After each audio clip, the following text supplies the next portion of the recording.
رب اشرح لي صدري ويسر لي امری واحلل عقدۃ من لسانی یفقهوا قولی۔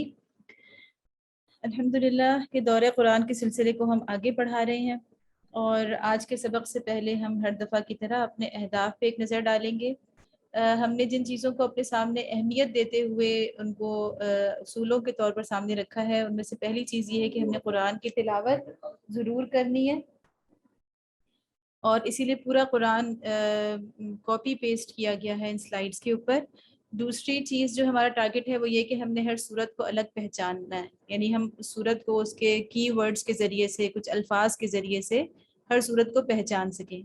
اور تیسرا ہمارا ٹارگٹ یہ ہے کہ ہم نے فہم قرآن کی صلاحیت میں اضافے کے لیے قرآن کی ووکیبلری بڑھانی ہے، اور ہر سلائیڈ کے اوپر جو الفاظ ہائی لائٹ کیے گئے ہوتے ہیں آپ کوشش کیا کریں کہ ان کو ذہن نشین کرنے کی مشق کریں درس کے دوران۔ چوتھا ہمارا جو ہدف ہے وہ یہ ہے کہ عملی لحاظ سے ہم نے دیکھنا ہے کہ قرآن ہماری زندگی میں کتنا آیا ہے، ہمارے آس پاس کے ماحول میں کتنا اس کے اثرات نظر آ رہے ہیں۔ اور آخری ہمارا ہدف یہ ہے کہ ہم ہر کلاس کے ساتھ کوئی نہ کوئی عمل کے لیے اصول ضرور لیں۔ تو آئیے ہم اپنے سبق کا آغاز کرتے ہیں۔ ہم نے 25واں پارہ شروع کر لیا تھا، اور وہ سورہ فصلت یعنی حامیم السجدہ بھی جس کا نام ہے وہ ہم نے مکمل کر لی تھی، اور اس کے بعد اب ہم نے آج سورۃ الشورى سے اپنا سبق شروع کرنا ہے۔ سب سے پہلے ہم ہمیشہ کی طرح اس سورہ کا تعارف حاصل کر لیتے ہیں۔ جیسا کہ آپ سب کو معلوم ہے کہ ہم یہ جو صورتوں کا جو گروپ ہم پڑھ رہے ہیں، اس میں جو 8 صورتیں ہیں، یعنی پہلے 5 صورتیں اور اس کے بعد 8 صورتیں، تو یہ کل 13 مکی صورتوں کا گروپ ہے۔ اور اس کے اندر جو بعد کی 8 صورتیں ہم پڑھ رہے ہیں، اس میں سے پہلی سورہ یعنی سورۃ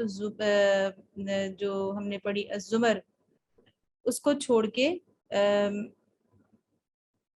ہمارے پاس جو باقی صورتیں ہیں ان سب کے اندر ہم نے دیکھا کہ وہ حوامیم کہلاتی، یعنی حامیم سے شروع ہونے والی صورتیں ہیں۔ تو اس کے اندر ہم جب حوامیم کو ہم پڑھ رہے ہیں تو یہ سورہ الشورى بھی جو ہے وہ بھی حامیم عین سین قاف سے شروع ہونے والی صورت ہے، حوامیم کا حصہ ہے۔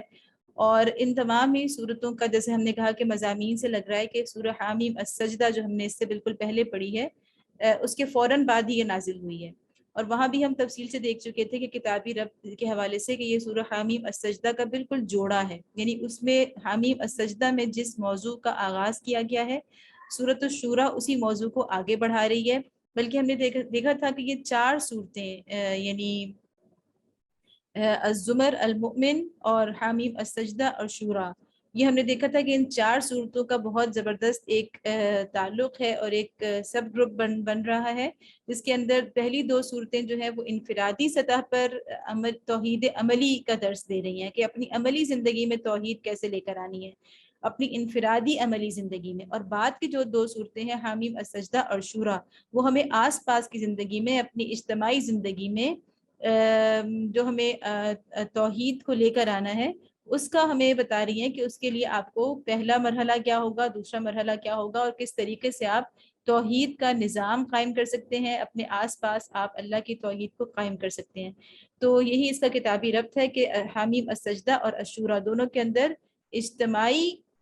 توحید عملی، یعنی یہی اس کا مضمون بھی ہے کہ اجتماعی زندگی میں توحید عملی کو لانے کا اگلا قدم کیا ہوگا۔ اجتماعی زندگی میں توحید عملی کو لانے کا پہلا قدم ہم نے حامیم السجدہ میں پڑھا کہ پہلا قدم کیا ہوگا کہ ہر مومن جب دعوت دینا شروع کر دے گا، ہر مومن اس پیغام کو، اس نظریے کو جو اس کے پاس ہے اور وہ اللہ کی سب سے بڑی امانت، اللہ کی سب سے بڑی نعمت کے طور پر اس کے پاس ہے، وہ اس کا داعی اور مبلغ بن جائے گا۔ جیسے کہ ہم پڑھ کر آئے کہ وَمَنْ أَحْسَنُ قَوْلًا مِّمَّنْ دَعَا إِلَى اللَّهِ، اللہ تعالیٰ نے بتایا کہ پہلے استقامت کا ذکر آیا، اجتماعی یعنی انفرادی زندگی میں استقامت، اس کے بعد یہ ہے کہ انفرادی زندگی سے جب آپ اجتماعی زندگی میں قدم رکھتے ہیں، یعنی آپ گھر کی دہلیز، بلکہ گھر کے اندر بھی آپ کی اجتماعی زندگی ہوتی ہے، اپنی ذات سے باہر جب آپ قدم رکھتے ہیں، وہ معاملات جس میں صرف آپ کی ذات انوالو نہیں ہوتی بلکہ لازماً پورا معاشرہ کسی نہ کسی طرح سے آپ کے اوپر اثر انداز ہو رہا ہوتا ہے، تو اس باہر کی دنیا میں بھی جب آپ نے اللہ کی توحید قائم کرنی ہے تاکہ ہر طرف جو ہے وہ ایک یکسانیت یعنی امن قائم ہو جائے، آپ کی اندر کی دنیا کی اور آپ کی باہر کی دنیا میں کوئی کشمکش باقی نہ رہے، بلکہ دونوں میں، آپ کی ذات میں بھی اور باہر کی اجتماعی ماحول میں بھی ہر جگہ اللہ کی حکمرانی قائم ہو جائے. تو ہم نے بڑی خوبصورت ترتیب حامیم السجدہ میں دیکھی تھی کہ اللہ تعالیٰ نے پہلے کہا کہ ان الذین قالوا ربنا اللہ ثم استقاموا، یعنی پہلے اپنی وہ انفرادی زندگی میں توحید پر استقامت اختیار کرتے ہیں، اور اس کے بعد وہ مومنین جو اس سے بھی اپنے اعلیٰ درجے پر، یعنی کہ اعلیٰ ترین درجے پر جانے کے لیے پیش قدمی شروع کرتے ہیں اور انفرادی توحید عملی سے بڑھ کر اجتماعی توحید عملی کے لیے جد و جہد کرنا شروع کرتے ہیں. اس جد و جہد کے لیے اللہ تعالیٰ نے جو پہلا مرحلہ بتایا تھا وہ دعوت کا مرحلہ تھا. ومن احسن قولا ممن دعا الی اللہ، کہ استقامت سے بھی اگلا مرحلہ، استقامت سے بھی زیادہ بہترین بات،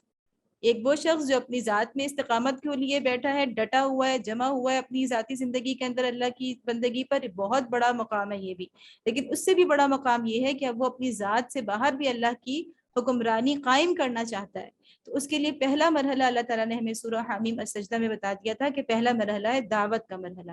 کہ وہ داعی بنے گا اور اس دعوت کو کے لیے اپنے آپ کو تیار کرے گا. دعوت اس سے کبھی کہنا چاہیے کہ حادثاتی طور پر یا اچانک کسی وقت اس سے دعوت کے کچھ جملے اس کی زبان سے نہیں نکل جائیں گے، بلکہ دعوت کے اس مشن کو وہ اپنی زندگی کا باقاعدہ مشن بنائے گا. اس کے لیے جو لوازمات ہیں، جو کوالٹیز ہیں، جو اس کو اپنی ذات کے اندر پیدا کرنی ہے، جو علم اس کو حاصل کرنا ہے، اس دعوت کے جو تقاضے ہیں وہ اس کے مطابق اپنی پرسنالٹی کو ڈیولپ کرے گا. اور وہ سارے تقاضے اللہ تعالیٰ نے ان کا ذکر بھی فرمایا وہیں حامیم السجدہ کے اندر. اور ہم نے دیکھ لیا کہ جو اجتماعی زندگی میں توحید عملی کے قیام کا پہلا مرحلہ ہے دعوت. دعوت کے بغیر آپ یہ نہیں کہہ سکتے کہ لوگ دعوت تو نہیں دیں گے. معاشرے کے اندر جو ان کے آس پاس جو لوگ ہیں، ان کے خیالات کی، ان کے نظریات کی، ان کے اخلاق اور ان کے کردار کی صفائی ستھرائی کی کوشش تو نہیں کریں گے. اور اچانک پورے معاشرے کے اندر اوپر سے جو ہے وہ کوئی قانون اللہ کا نافذ ہو جائے گا، ایسا نہیں ہو سکتا. تو سب سے پہلا مرحلہ اور جو لازمی مرحلہ ہے اس توحید عملی کا اجتماعی زندگی میں، وہ دعوت کا مرحلہ ہے. تو ہم سب کو اللہ تعالیٰ اس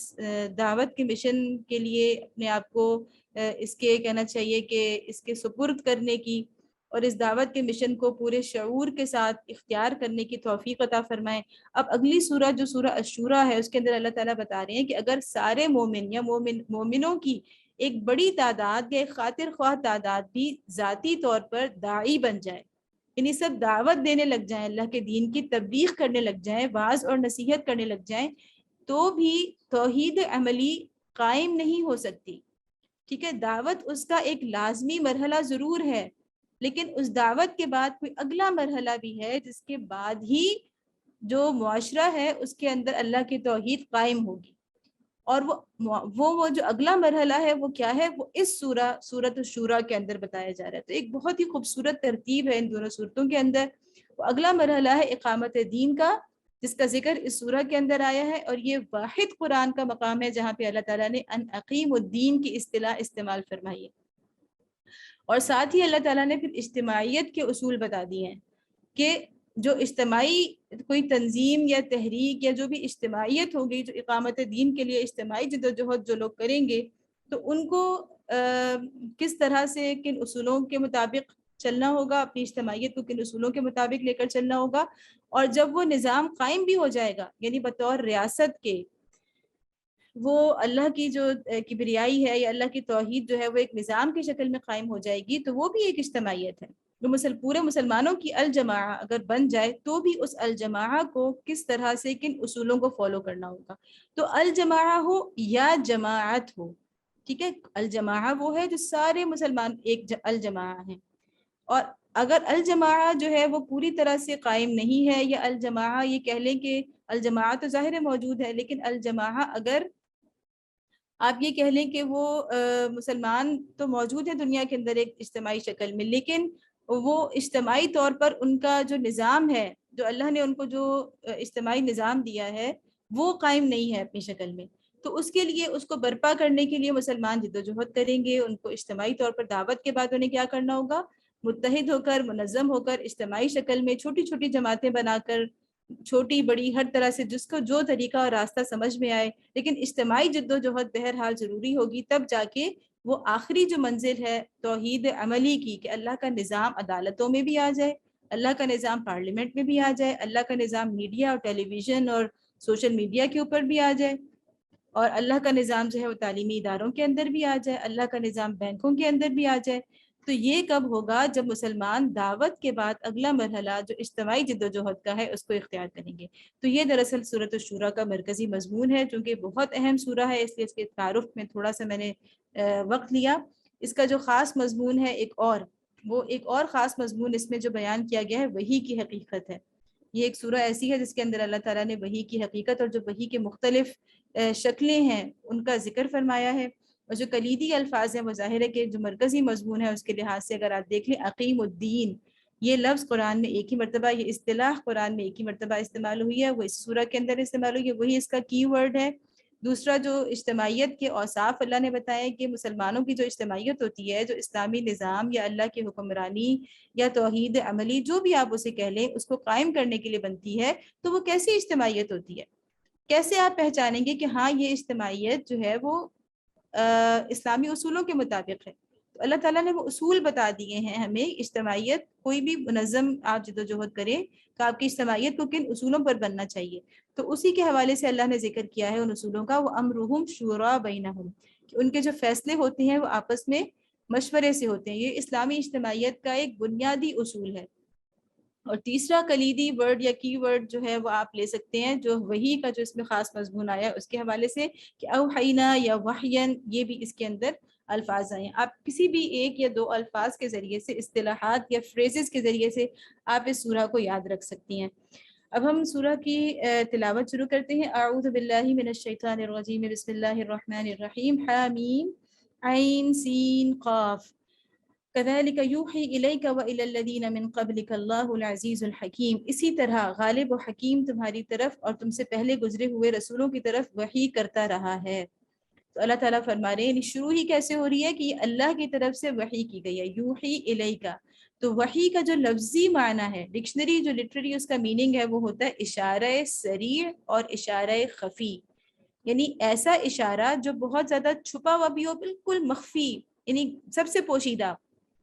کسی ایک بندے کو وہ اشارہ کیا جائے تو آس پاس کسی کو پتہ ہی نہ چلے کہ اشارہ اس کو کیا گیا ہے۔ اور دوسرا یہ کہ وہ خفیہ ہونے کے ساتھ ساتھ بہت سریع کیا ہوتا ہے؟ بہت تیز رفتار۔ تو یہ دو چیزیں جس میں ہوتی ہیں وہ وحی کہلاتی ہے، یعنی یہ لفظی مطلب جو ہے وحی کا وہ یہ ہے۔ تو سورہ کا آغاز ہی جس طرح سے ہو رہا ہے ہمیں پتہ چل رہا ہے کہ اس میں اللہ تعالیٰ یہ بتا رہے ہیں کہ جو کچھ بھی آ رہا ہے یہ سب اللہ کی طرف سے وحی ہے، اس کو عام بات مت سمجھو، بلکہ یہ اللہ کی طرف سے وحی ہے جو کبھی کبھار دنیا پر اللہ تعالیٰ اس کو اپنے مخصوص بندوں کے اوپر اس کو نازل فرماتے ہیں۔ لہو ما فی السماوات و ما فی الارض وهو العلی العظیم۔ اور اللہ تعالیٰ جو اپنی صفات کا ذکر فرما رہے ہیں بہت ہی بلند صفات ہیں، کہ وہ عزیز ہے، یعنی ایسے زبردست ہستی کی طرف، پھر وہ حکیم ہے کہ تمام حکمت اور دانائی اللہ ہی کے پاس ہے۔ اللہ سے ہٹ کر، اللہ کی وحی سے منہ موڑ کر، اس کے دیے ہوئے نظام سے، اس کے دی ہوئی تعلیمات سے ہٹ کر اگر ہم کہیں اور سے اپنا راستہ تلاش کریں گے تو وہ حکمت پر مبنی کبھی بھی نہیں ہو سکتا، وہ ہمارے فائدے کا کبھی بھی نہیں ہو سکتا۔ پھر اللہ تعالیٰ فرما رہے ہیں کہ آسمانوں اور زمین میں جو کچھ بھی ہے اسی کا ہے، وہ برتر اور عظیم ہے، العلی العظیم۔ تو آپ کو پتہ ہے کہ آیت الکرسی کے اندر بھی آخر میں یہ صفات آتی ہیں، اور یہ یعنی کہ اللہ کی بہت ہی زیادہ یعنی عظیم صفات میں سے ہیں۔ تکاد السماوات یتفطرن من فوقہن، قریب ہے کہ آسمان اوپر سے پھٹ پڑے۔ والملائکۃ یسبحون بحمد ربہم ویستغفرون لمن فی الارض الا ان اللہ هو الغفور الرحیم۔ قریب ہے کہ آسمان اوپر سے پھٹ پڑے، فرشتے اپنے رب کی حمد کے ساتھ اس کی تسبیح کر رہے ہیں، اور زمین والوں کے حق میں درگزر کی درخواستیں کیے جاتے ہیں۔ آگاہ رہو، حقیقت میں اللہ غفور و رحیم ہی ہے۔ یہ ہم نے دیکھا تھا کہ سورۃ المؤمن بھی جب شروع ہوئی تھی تو بالکل یہی والا موضوع آیا تھا۔ تو اس سے اندازہ ہو رہا ہے کہ ان صورتوں کے اندر جو حوامیم ہے ان کا زمانہ نزول بھی ایک ہی ہے، ان کے جو مضامین ہیں بہت ایک دوسرے سے ملتے جلتے ہیں۔ اللہ تعالیٰ فرما رہے ہیں کہ آسمان پھٹ پڑے، یعنی کہ اتنے زیادہ فرشتے ہیں آسمانوں کے اوپر، یعنی اللہ کی عظمت اور اس کی جلال کا اندازہ کرانے کے لیے کہ اللہ کو انسانوں کی عبادت کی کوئی ضرورت نہیں ہے۔ اتنے فرشتے اللہ کی مستقل تسبیح بیان کر رہے ہیں، اور اللہ کی تسبیح کے ساتھ ساتھ وہ اہل زمین میں سے جو ایمان لانے والے ہوتے ہیں ان کے لیے مستقل مغفرت کرتے رہتے ہیں۔ یعنی کچھ فرشتوں کی مستقل یہ ڈیوٹی ہے، ان کا یہ فریضہ ہے کہ وہ مغفرت کی دعا کرتے رہیں، اور اللہ بے شک بہت زیادہ غفور اور رحیم ہے۔ والذین اتخذوا من دونہ اولیاء اللہ حفیظ علیہم، جن لوگوں نے اس کو چھوڑ کر اپنے کچھ دوسرے سرپرست بنا رکھے ہیں، اللہ ہی ان پر نگراں ہے، وما انت علیہم بوکیل، تم ان کے حوالہ دار نہیں ہو۔ اچھا آپ یہ دیکھیں گے اس صورت کو پڑھتے ہوئے کہ اس میں اولیاء یا ولی یہ بھی لفظ بہت زیادہ ریپیٹ ہوا ہے، تو یہ بھی اس سورہ کا ایک خاص لفظ ہے، اس لیے اللہ تعالیٰ بتا رہے ہیں کہ جیسا ہم نے پڑھ لیا تھا ایک ہی دفعہ میں، جو بہت ہی جامع آیت ہے اور نبی صلی اللہ علیہ وسلم کے صبح و شام کے وظائف میں بھی شامل ہے، آیت الکرسی کے بعد والی آیات میں سے اللہ ولی الذین آمنوا، اور پھر اللہ تعالیٰ فرماتے ہیں کہ جو لوگ کفر کرتے ہیں والذین کفروا اولیاءهم الطاغوت، کہ ایمان لانے والوں کا ولی اللہ ہوتا ہے، اور جو لوگ کفر کرتے ہیں ان کے اولیاء، ان کے بہت سارے اولیاء ہوتے ہیں اور وہ طاغوت ہوتے ہیں۔ تو یہاں بھی اس سورہ کے اندر ہم دیکھیں گے کہ اس سے پتہ چلتا ہے کہ انسان یعنی ولی کون ہوتا ہے؟ جو سرپرست ہوتا ہے، جو مشکل میں کام آتا ہے۔ تو اس کا مطلب ہے کہ کوئی انسان بھی دوسروں کی سپورٹ کے بغیر اس دنیا میں اکیلے اپنے بل بوتے پہ زندگی نہیں گزار سکتا۔ ہم بہت سے لوگوں کو کہتے ہیں کہ وہ سیلف میڈ ہیں، یا ہم کہتے ہیں کہ اپنی محنت سے وہ اس مقام پر پہنچے ہیں، لیکن پھر بھی ہم دیکھیں گے کہ کہیں نہ کہیں سے ان کو کوئی نہ کوئی سپورٹ ہوتی ہے۔ یعنی ایسا نہیں ہوتا کہ انسان بالکل جو ہے وہ دوسرے انسانوں سے کہہ لیں کہ بالکل بے نیاز ہو جائے۔ تو اللہ تعالیٰ یہ بتاتے ہیں کہ جو لوگ اللہ کو ولی بنا لیں تو وہ ایک ہی ولی ان کے لیے کافی ہے، اور جو اللہ کو ولی نہیں بناتا تو وہ لازماً دوسروں کے حوالے ہو جاتا ہے۔ تو اللہ تعالیٰ یہاں پہ جھوٹے اولیاء کا ذکر کر رہے ہیں کہ جن لوگوں نے اس کو چھوڑ کر اپنے کچھ دوسرے سرپرست بنا رکھے ہیں، اللہ ہی ان پر نگراں ہے، تم ان کے حوالہ دار نہیں ہو۔ وَكَذَلِكَ أَوْحَيْنَا إِلَيْكَ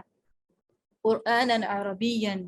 اچھا ہاں، اسی طرح اے نبی صلی اللہ علیہ وسلم یہ قرآن عربی ہم نے تمہاری طرف وحی کیا ہے۔ اچھا آپ دیکھیں گے کہ ان صورتوں کے اندر، ان حوامیم کے اندر مستقل قرآن کا جو خاص پہلو ذکر ہو رہا ہے وہ قرآن عربی۔ ابھی ہم فصلت میں پڑھ کر آئے اعجمی و عربی، تو یہ وہ والی بات کہ اس کا پتہ چلتا ہے اس سے ہمیں کہ مسلسل قرآن عربی کا ذکر کیوں ہو رہا ہے، کہ قرآن عربی۔ اس سے اندازہ ہوتا ہے کہ اس وقت مشرکین مکہ کی طرف سے ایک بہت بڑا یہ ایشو بنایا گیا تھا اس بات کو کہ قرآن جو ہے وہ عربی میں کیوں آیا ہے۔ تو اس سے اندازہ ہو رہا ہے کہ حالانکہ عربوں کو خود اپنی ایک طرف فصاحت پر فخر تھا، ان کے پاس تو اور کوئی چیز نہیں تھی، کوئی تہذیب و تمدن، کوئی علم، کچھ ان کے پاس نہیں تھا، کوئی سیاسی نظام، کچھ بھی نہیں تھا، لیکن ان کو جن چیزوں پر اپنی دو چار چیزیں ہی تھیں جو ان کے لیے قابل فخر تھیں، ان میں سے سب سے بڑی چیز ان کی زبان تھی، اور اپنی اسی عربی کی فصاحت کے اوپر وہ فخر کرتے تھے۔ لیکن جب اسی فصیح ترین عربی کے اندر اللہ کا کلام آیا تو انہوں نے اس کو بھی ایک ایشو بنا لیا کہ عربی میں کیوں آیا۔ تو اس سے اندازہ ہوتا ہے کہ جن لوگوں کے ذہن ٹیڑھ کی طرف ہی چونکہ ان کو سوچنا تھا، تو اس وقت ایک بہت بڑا ایشو یہ ان کی طرف سے اس بات کو بنایا گیا تھا کہ قرآن عربی میں کیوں آیا۔ تو اللہ تعالیٰ یہاں پھر فرما رہے ہیں کہ ہاں اسی طرح اے نبی صلی اللہ علیہ وسلم یہ قرآن عربی ہم نے تمہاری طرف وحی کیا۔ پھر اوحینا کا لفظ آیا کہ لوگوں کو بالکل یہ بات کلیئر ہو جائے کہ کہیں سے اور سے یہ نہیں آ رہا بلکہ اللہ کی وحی ہے، اور اللہ ہی اسے قرآن عربی میں نازل، اللہ نے ہی فیصلہ کیا ہے کہ یہ عربی میں ہی آئے گا، یعنی اللہ نے ہی عربی زبان کو منتخب کیا ہے۔ تو تم بجائے اس کے ٹیڑھ اور اس کے نیگیٹو سینس میں اس کو لینے کے، تم سوچو کہ آخر عربی کے اندر ایسی کون سی چیز ہے کہ اللہ نے ساری دنیا کی زبانوں کو چھوڑ کر اس زبان کو منتخب کر لیا۔ ایک تو یہ کہ ظاہر ہے جس قوم میں اللہ تعالیٰ نے نبی بھیجے اسی کی زبان تھی، دوسری کہ پھر بھی کوئی اس کی ایسی چیزیں ہیں عربی زبان کی، تو اللہ تعالیٰ بار بار پورے وثوق کے ساتھ کہہ رہے ہیں کہ اللہ کی طرف سے وحی ہے اور اللہ ہی نے اس کو عربی میں نازل کرنے کا فیصلہ کیا ہے، تو تم اس کی حکمتیں تلاش کرو، نہ یہ کہ تم یعنی تم اس کی حکمتوں کو، جو پوشیدہ اس کے اندر چھپی ہوئی حکمتیں ہیں ان کو ڈھونڈو کہ عربی میں کون سی ایسی خاص باتیں ہیں۔ اور ہمیں بھی چاہیے کہ جو بار بار اللہ تعالیٰ کہتے ہیں قرآن عربیہ قرآن عربیہ، تو بہت ہی بڑی بات ہے کہ ہم قرآن پاک کو اردو یا انگریزی یا کسی بھی اور ترجمے کے ذریعے سے کبھی بھی قرآن کی اس روح کو محسوس ہی نہیں کر سکتے۔ ہم ضرور سوچیں کہ آخر عربی کے اندر ایسی کون سی بات ہے، اور ہم عربی زبان سے قرآن کی خاطر اور نبی صلی اللہ علیہ وسلم کی زبان ہونے کی خاطر ہم عربی سے محبت کریں، اور اتنی عربی ہم سیکھ لیں کہ ہم اس قرآن بالکل ہمیں مانوس لگے، ہمیں اپنی زبان میں لگے، اور ہم اپنی آئندہ نسلوں کو عربی سے جوڑ دیں۔ بڑا ہی ایک وہ محسوس ہوتا ہے کہ ہم دیکھیں کہ جو لوگ یعنی کہنا چاہیے کہ غیر مسلم ممالک میں رہنے والے مسلمان بھی ہیں، ان کو بھی اسلامک سکولز کی شکل میں ایسے سکولز ملے ہوئے ہیں۔ ہم دیکھتے ہیں امریکہ میں بہت سے مسلمان رہتے ہیں جن کے بچوں کو اتنی زبردست تربیت آتی ہے۔ تو لیکن پاکستان کے اندر ہم دیکھیں تو اگر اسلامی اسکولز بھی ہیں تو وہ بھی عربی کو اس طرح، حتیٰ کہ آپ ان کو چھوڑیں جو ہمارے ہاں اسلامیات کا مضمون بھی پڑھایا جاتا ہے یونیورسٹیز کے لیول پر، ایم اے اسلامیات تک اردو میں ہو رہا ہوتا ہے. تو وہ کیسا ایم اے اسلامیات ہو سکتا ہے جو قرآن کے مصدر ہی سے آپ کو نہ جوڑے؟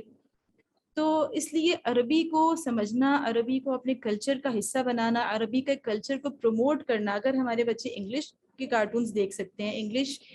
کے ساتھ اتنے مانوس ہو سکتے ہیں، تو عربی سے کیوں نہیں ہو سکتے؟ تھوڑی سی کوشش کرنے کی ضرورت ہے. بہت سے مواقع آج کی جو آئی ٹی کی دنیا ہے اس میں بہت سی چیزیں بہت آسان ہو چکی ہیں، تو ہمیں عربی کے اوپر خصوصی توجہ دینی چاہیے، کیونکہ اللہ تعالیٰ نے بار بار اس کا ذکر کیا ہے کہ قرآن عربی ہے. لِتُنذِرَ أُمَّ الْقُرَىٰ وَمَنْ حَوْلَهَا، تاکہ تم بستیوں کے مرکز، ام القرى، اس سے پہلے بھی ہم نے دیکھا کہ اللہ تعالیٰ نے فرمایا تھا کہ ہر بستیوں کے مرکز یعنی ہر علاقہ، ہر قوم کا جو کیپٹل ہوتا ہے اس کے اندر اللہ تعالیٰ رسولوں کو بھیجتے ہیں. ایسے مضافات کے علاقوں میں کبھی بھی رسول نہیں آتے. اور جو مکہ تھا وہ بھی عرب کا بالکل مرکز تھا، اس کی ایک بنیادی وجہ خانہ کعبہ تھی. تو اللہ تعالیٰ نے ام القرى کے اندر اس کو بھیجا. کہیں ایسے مضافات میں، کہیں بہت ہی نہیں کہنا چاہیے کہ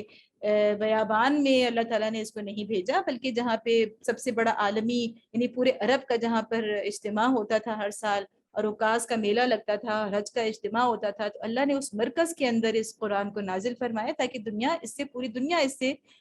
جو ہے وہ آگاہ ہو جائے. ومن حولہا، اور پھر یہاں پہ اشارہ ہے کہ بستیوں کے اس مرکز اور اس کے گرد و پیش رہنے والوں کو خبردار کر دو. اس سے یہ بھی اشارہ ہے کہ اب اس مرکز سے باہر بھی یہ دعوت نکلے گی اور صرف اس مرکز تک محدود نہیں رہے گی. وَتُنذِرَ يَوْمَ الْجَمْعِ لَا رَيْبَ فِيهِ، اور جمع ہونے کے دن سے ڈرا دو جن کے آنے میں کوئی شک نہیں. فَرِيقٌ فِي الْجَنَّةِ وَفَرِيقٌ فِي السَّعِيرِ، ایک گروہ کو جنت میں جانا ہے اور دوسرے گروہ کو دوزخ میں. یعنی یہ قرآن کیوں نازل ہوا؟ لِتُنذِرَ أُمَّ الْقُرَىٰ، اور کس چیز سے ڈرا دو؟ لَا رَيْبَ فِيهِ،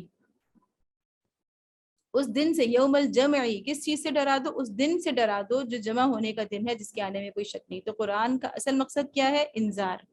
یہ قرآن ہم پہلے بھی پڑھ چکے ہیں، سورۃ الانعام کے اندر بھی ہم نے یہ موضوع پڑھ لیا تھا. وَأُوحِيَ إِلَيَّ هَذَا الْقُرْآنُ لِأُنذِرَكُم بِهِ وَمَن بَلَغَ، کہ قرآن کا بنیادی مرض جو ہے وہ یہ کہ انذار، لوگ ڈر جائیں، لوگ سوچنے لگ جائیں. جب تک کسی کا دل ڈرتا نہیں ہے تو وہ ٹیڑھ کے سارے راستوں کے لیے کوئی نہ کوئی جواز نکال لیتا ہے. وَلَوْ شَاءَ اللَّهُ لَجَعَلَهُمْ أُمَّةً وَاحِدَةً وَلَكِنْ يُدْخِلُ مَن يَشَاءُ فِي رَحْمَتِهِ وَالظَّالِمُونَ مَا لَهُم مِّن وَلِيٍّ وَلَا نَصِيرٍ. اگر اللہ چاہتا تو ان سب کو ایک ہی امت بنا دیتا، مگر وہ جسے چاہتا ہے اپنی رحمت میں داخل کرتا ہے، اور ظالموں کا نہ کوئی ولی ہے نہ مددگار. یہ وہی والا موضوع ہے کہ اللہ تعالیٰ نے تو اختیار کی آزادی اس لیے دی ہے کہ اللہ تعالیٰ امتحان لے اور اس امتحان کے بدلے میں انسان کو جنت یا دوزخ جو ہے وہ مل جائے. ام اتخذوا من دونه اولیاء، کیا یہ ایسے نادان ہیں کہ انہوں نے اسے چھوڑ کر دوسرے ولی بنا رکھے ہیں. فاللہ هو الولی وهو یحیی الموتى وهو على كل شیء قدیر. تو اللہ تعالیٰ فرما رہے ہیں کہ فاللہ هو الولی، یعنی ولی تو اللہ ہی ہے. اگر یہ کسی اور کو ولی بنا بھی رہے ہیں تو یہ بالکل ایک جھوٹی بات ہے. یہ کسی کو بھی ولی سمجھیں، ولی تو حقیقت میں اللہ ہی ہے. کسی اور کے پاس وہ اختیارات ہیں ہی نہیں، وہ صفات ہیں ہی نہیں جو ایک ولی کے اندر ہونی چاہیے. اور آگے اللہ تعالیٰ وہ صفات بیان فرما رہے ہیں کہ حقیقی ولی کی صفات کون سی ہو سکتی ہیں، کہ وَهُوَ يُحْيِي الْمَوْتَى، جو مردوں کو زندہ کر سکے. تو آپ بتائیں کہ اللہ کے سوا کون ہے جو قبروں کے اندر اور جو سمندروں کی گہرائیوں میں ڈوبے ہوئے انسانوں کو اور جو راکھ بن جانے والے انسانوں کو دوبارہ سے زندہ کرے گا؟ تو جس کے پاس یہ صلاحیت یا اختیار نہیں ہے وہ کیسے ولی ہو سکتا ہے؟ وَهُوَ عَلَى كُلِّ شَيْءٍ قَدِيرٌ، اور ولی تو وہی ہو سکتا ہے جو ہر چیز پر قادر ہو. تو اللہ تعالیٰ یہاں بتا رہے ہیں کہ جھوٹے اولیاء سے انسان اسی طرح کی صفات وابستہ کرتے ہیں. یعنی انسان جب بھی کسی کو ولی بناتا ہے نا تو وہ ضرور اس سے ما فوق الفطرت قسم کی جو صفات ہوتی ہیں وہ وابستہ لوگ کرتے ہیں. ہم نے دیکھا ہے نا کہ پیروں فقیروں سے یا جو لوگ بھی جن کو بنانا چاہتے ہیں اپنا ولی، تو وہ ضرور ان سے ایسی چیزیں وابستہ کرتے ہیں جو کہ یعنی کرامات اس طرح کی کہ وہ تو یہ بھی کر سکتا ہے، وہ تو ہواؤں میں بھی اڑ سکتا ہے، وہ تو اس کی کرامت سے تو جو ہے وہ بیمار بھی ٹھیک ہو جاتے ہیں. تو اور یعنی یہ ساری چیزیں انسان وَهُوَ عَلَى كُلِّ شَيْءٍ قدیر والی جو بات ہے وہ انسان جھوٹے اولیاء کے اندر ان سے وابستہ کرنے کی ہمیشہ کوشش کرتا ہے. تو اللہ تعالیٰ بتا رہے ہیں کہ یہ وَهُوَ عَلَى كُلِّ شَيْءٍ قدیر، اللہ کے سوا کوئی بھی نہیں ہے. وَالَّذِينَ اتَّخَذُوا مِن دُونِهِ أَوْلِيَاءَ اللَّهُ حَفِيظٌ عَلَيْهِمْ وَمَا أَنْتَ عَلَيْهِمْ بِوَكِيلٍ. جن لوگوں نے اس کو چھوڑ کر اپنے کچھ دوسرے سرپرست بنا لیے یعنی اولیاء بنا لیے، اللہ ہی ان پر نگراں ہے، تم ان کے حوالہ دار نہیں ہو. نبی صلی اللہ علیہ وسلم کو ایک طرح سے اس میں تسلی ہے کہ آپ اپنی جان نہ گھلائیں، اور اللہ ہی ان پر، آپ ان کے حوالہ دار نہیں ہیں، یعنی آپ سے ان کے بارے میں باز پرس نہیں کیا جائے گا، ان کو ہدایت پر لے آنے کی ذمہ دار آپ نہیں ہیں. آپ کا کام صرف اور صرف ان تک بات پہنچا دینا ہے. وَكَذَلِكَ أَوْحَيْنَا إِلَيْكَ قُرْآنًا عَرَبِيًّا، سوری یہ ہم نے پیچھے سے ہم پڑھنے لگتے ہیں. وَهُوَ عَلَى كُلِّ شَيْءٍ قَدِيرٌ وَمَا اخْتَلَفْتُمْ فِيهِ مِنْ شَيْءٍ فَحُكْمُهُ إِلَى اللَّهِ. تمہارے درمیان جس معاملے میں بھی اختلاف ہو اس کا فیصلہ کرنا اللہ کا کام ہے. اللہ تعالیٰ کیا فرما رہے ہیں کہ جو بھی اختلاف تمہارے درمیان ہو فَحُكْمُهُ إِلَى اللَّهِ. اچھا، یہ ساری جو صفات آ رہی ہیں یہ ساری کی ساری توحید کا انتہائی مدلل بیان ہے. ٹھیک ہے، یعنی اللہ تعالیٰ بتا رہے ہیں کہ فَاللَّهُ هُوَ الْوَلِيُّ، تو ولی تو وہی ہو سکتا ہے جو کہ فَهُوَ عَلَى كُلِّ شَيْءٍ قدیر بھی ہو، تو یحیی الموتیٰ بھی ہو، اور آگے اب یہ جو صفات آ رہی ہیں وہ سب بھی وہ ہیں جو اللہ تعالیٰ توحید کے تقاضے، یعنی توحید کی صفات ہیں کہ جو معبود ہوگا اس کے ساتھ یہ ساری چیزیں لازم و ملزوم ہے کہ وہی فیصلہ کرے گا. ذَلِكُمُ اللَّهُ رَبِّي، وہی اللہ میرا رب ہے. علیہ توکلت وإلیہ انیب، اسی پر میں نے بھروسہ کیا اور اسی کی طرف میں رجوع کرتا ہوں. فاطر السماوات والارض، آسمانوں اور زمین کا بنانے والا. جعل لکم من انفسکم ازواجا ومن الانعام ازواجا، اس نے تمہاری اپنی جنس سے تمہارے لیے جوڑے پیدا کیے اور اسی طرح جانوروں میں بھی انہی کے ہم جنس جوڑے بنائے. یدرؤکم فیہ، اور اس طریقے سے وہ تمہاری نسلیں پھیلاتا ہے. لیس کمثلہ شیء وہو السمیع البصیر، کائنات کی کوئی چیز اس کے مشابہ نہیں، وہ سب کچھ سننے اور دیکھنے والا ہے. تو لہو مقالید السماوات والارض یبسط الرزق لمن یشاء ویقدر انہ بکل شیء علیم، آسمانوں اور زمین کے خزانوں کی کنجیاں اس کے پاس ہیں، جسے چاہتا ہے کھلا رزق دیتا ہے اور جسے چاہتا ہے نپا تلا دیتا ہے، اسے ہر چیز کا علم ہے. تو یہ ہے اللہ کی وہ صفات جن کی وجہ سے اللہ کی توحید اور اللہ کی جو کہنا چاہیے کہ جو اللہ کی جو عبودیت ہے وہ ثابت ہوتی ہے. پہلی چیز کیا ہے کہ فحکمہ الی اللہ، ٹھیک ہے، فیصلہ اللہ ہی کرتا ہے. دوسری چیز کیا ہے؟ فاطر السماوات والارض، کیا آپ دعویٰ کر سکتے ہیں؟ دنیا میں کسی نے دعویٰ نہیں کیا کہ زمین و آسمان اللہ کے سوا کسی اور نے پیدا کیے. اور کل ہی آپ نے دیکھا ہوگا جو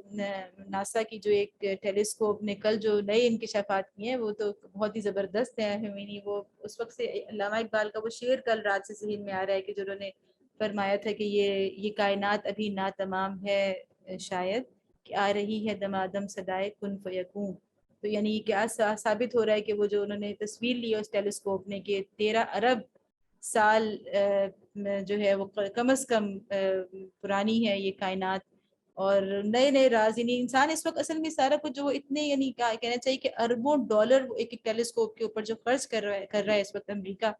تو اس کا اصل مقصد کیا ہے کہ کائنات کو اس لیے ایکسپلور کر رہے ہیں کہ وہ کوئی نیا جہان بنانا چاہتے ہیں. تو اصل بات یہ ہے کہ کسی نے بھی اگر وہ اس کو سب ہم ایکسپلور کر رہے ہیں لیکن کسی نے آج تک یہ دعویٰ نہیں کیا کہ یہ اللہ کے علاوہ کسی اور نے پیدا کیا ہے. یہ تو کہہ دیتے ہیں کہ خود بخود پیدا ہو گیا، لیکن اللہ کے علاوہ کسی اور کا نام نہیں لے سکتے،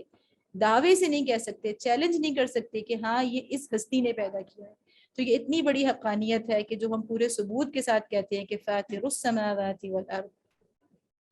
اور اس کے بعد انشاءاللہ کبھی موقع ہوگا تو ضرور اس پر ہم بات کریں گے، آگے بھی جو نئے سائنسی انکشافات بھی ہو رہے ہیں لہو. اس کے بعد جو اور توحید کی اگلی چیز ہے وہ یہ کہ لیس کمثلہ شیء، جیسا کہ ہم دیکھتے ہیں کہ اسماء الحسنہ جب ہم پڑھتے ہیں ان تمام اسماء الحسنہ یعنی جو 99 اللہ کے نام ہم پڑھ لیتے ہیں، اس کے بعد ہم کہتے ہیں کہ لیس کمثلہ شیء، یعنی ہم کتنی بھی صفات اللہ کی گنوا دیں، یہ اللہ کے نام جو ہیں وہ کہنا چاہیے کہ ان کا کوئی شمار نہیں ہے. یہ تو ہم نے کچھ اپنی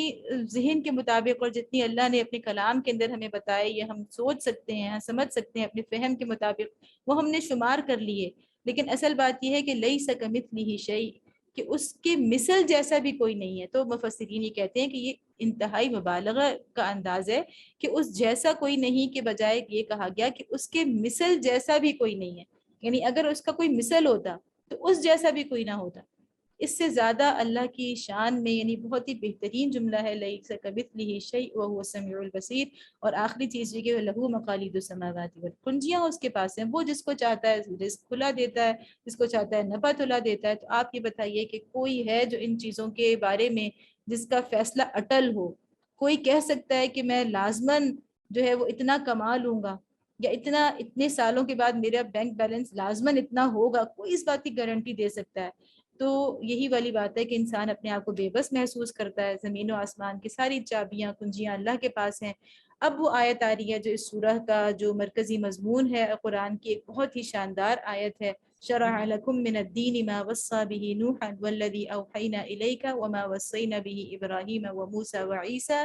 ان اقیموا الدین ولا تتفرقوا فیہ. اس نے تمہارے لیے دین کا وہی طریقہ مقرر کیا ہے جس کا حکم اس نے نوح علیہ السلام کو دیا تھا, اور جسے اے محمد صلی اللہ علیہ وسلم اب تمہاری طرف ہم نے وحی کے ذریعے سے بھیجا ہے, اور جس کی ہدایت ہم ابراہیم علیہ السلام اور موسیٰ علیہ السلام اور عیسیٰ علیہ السلام کو دے چکے ہیں, اس تاکید کے ساتھ کہ قائم کرو اس دین کو اور اس میں متفرق نہ ہو جاؤ.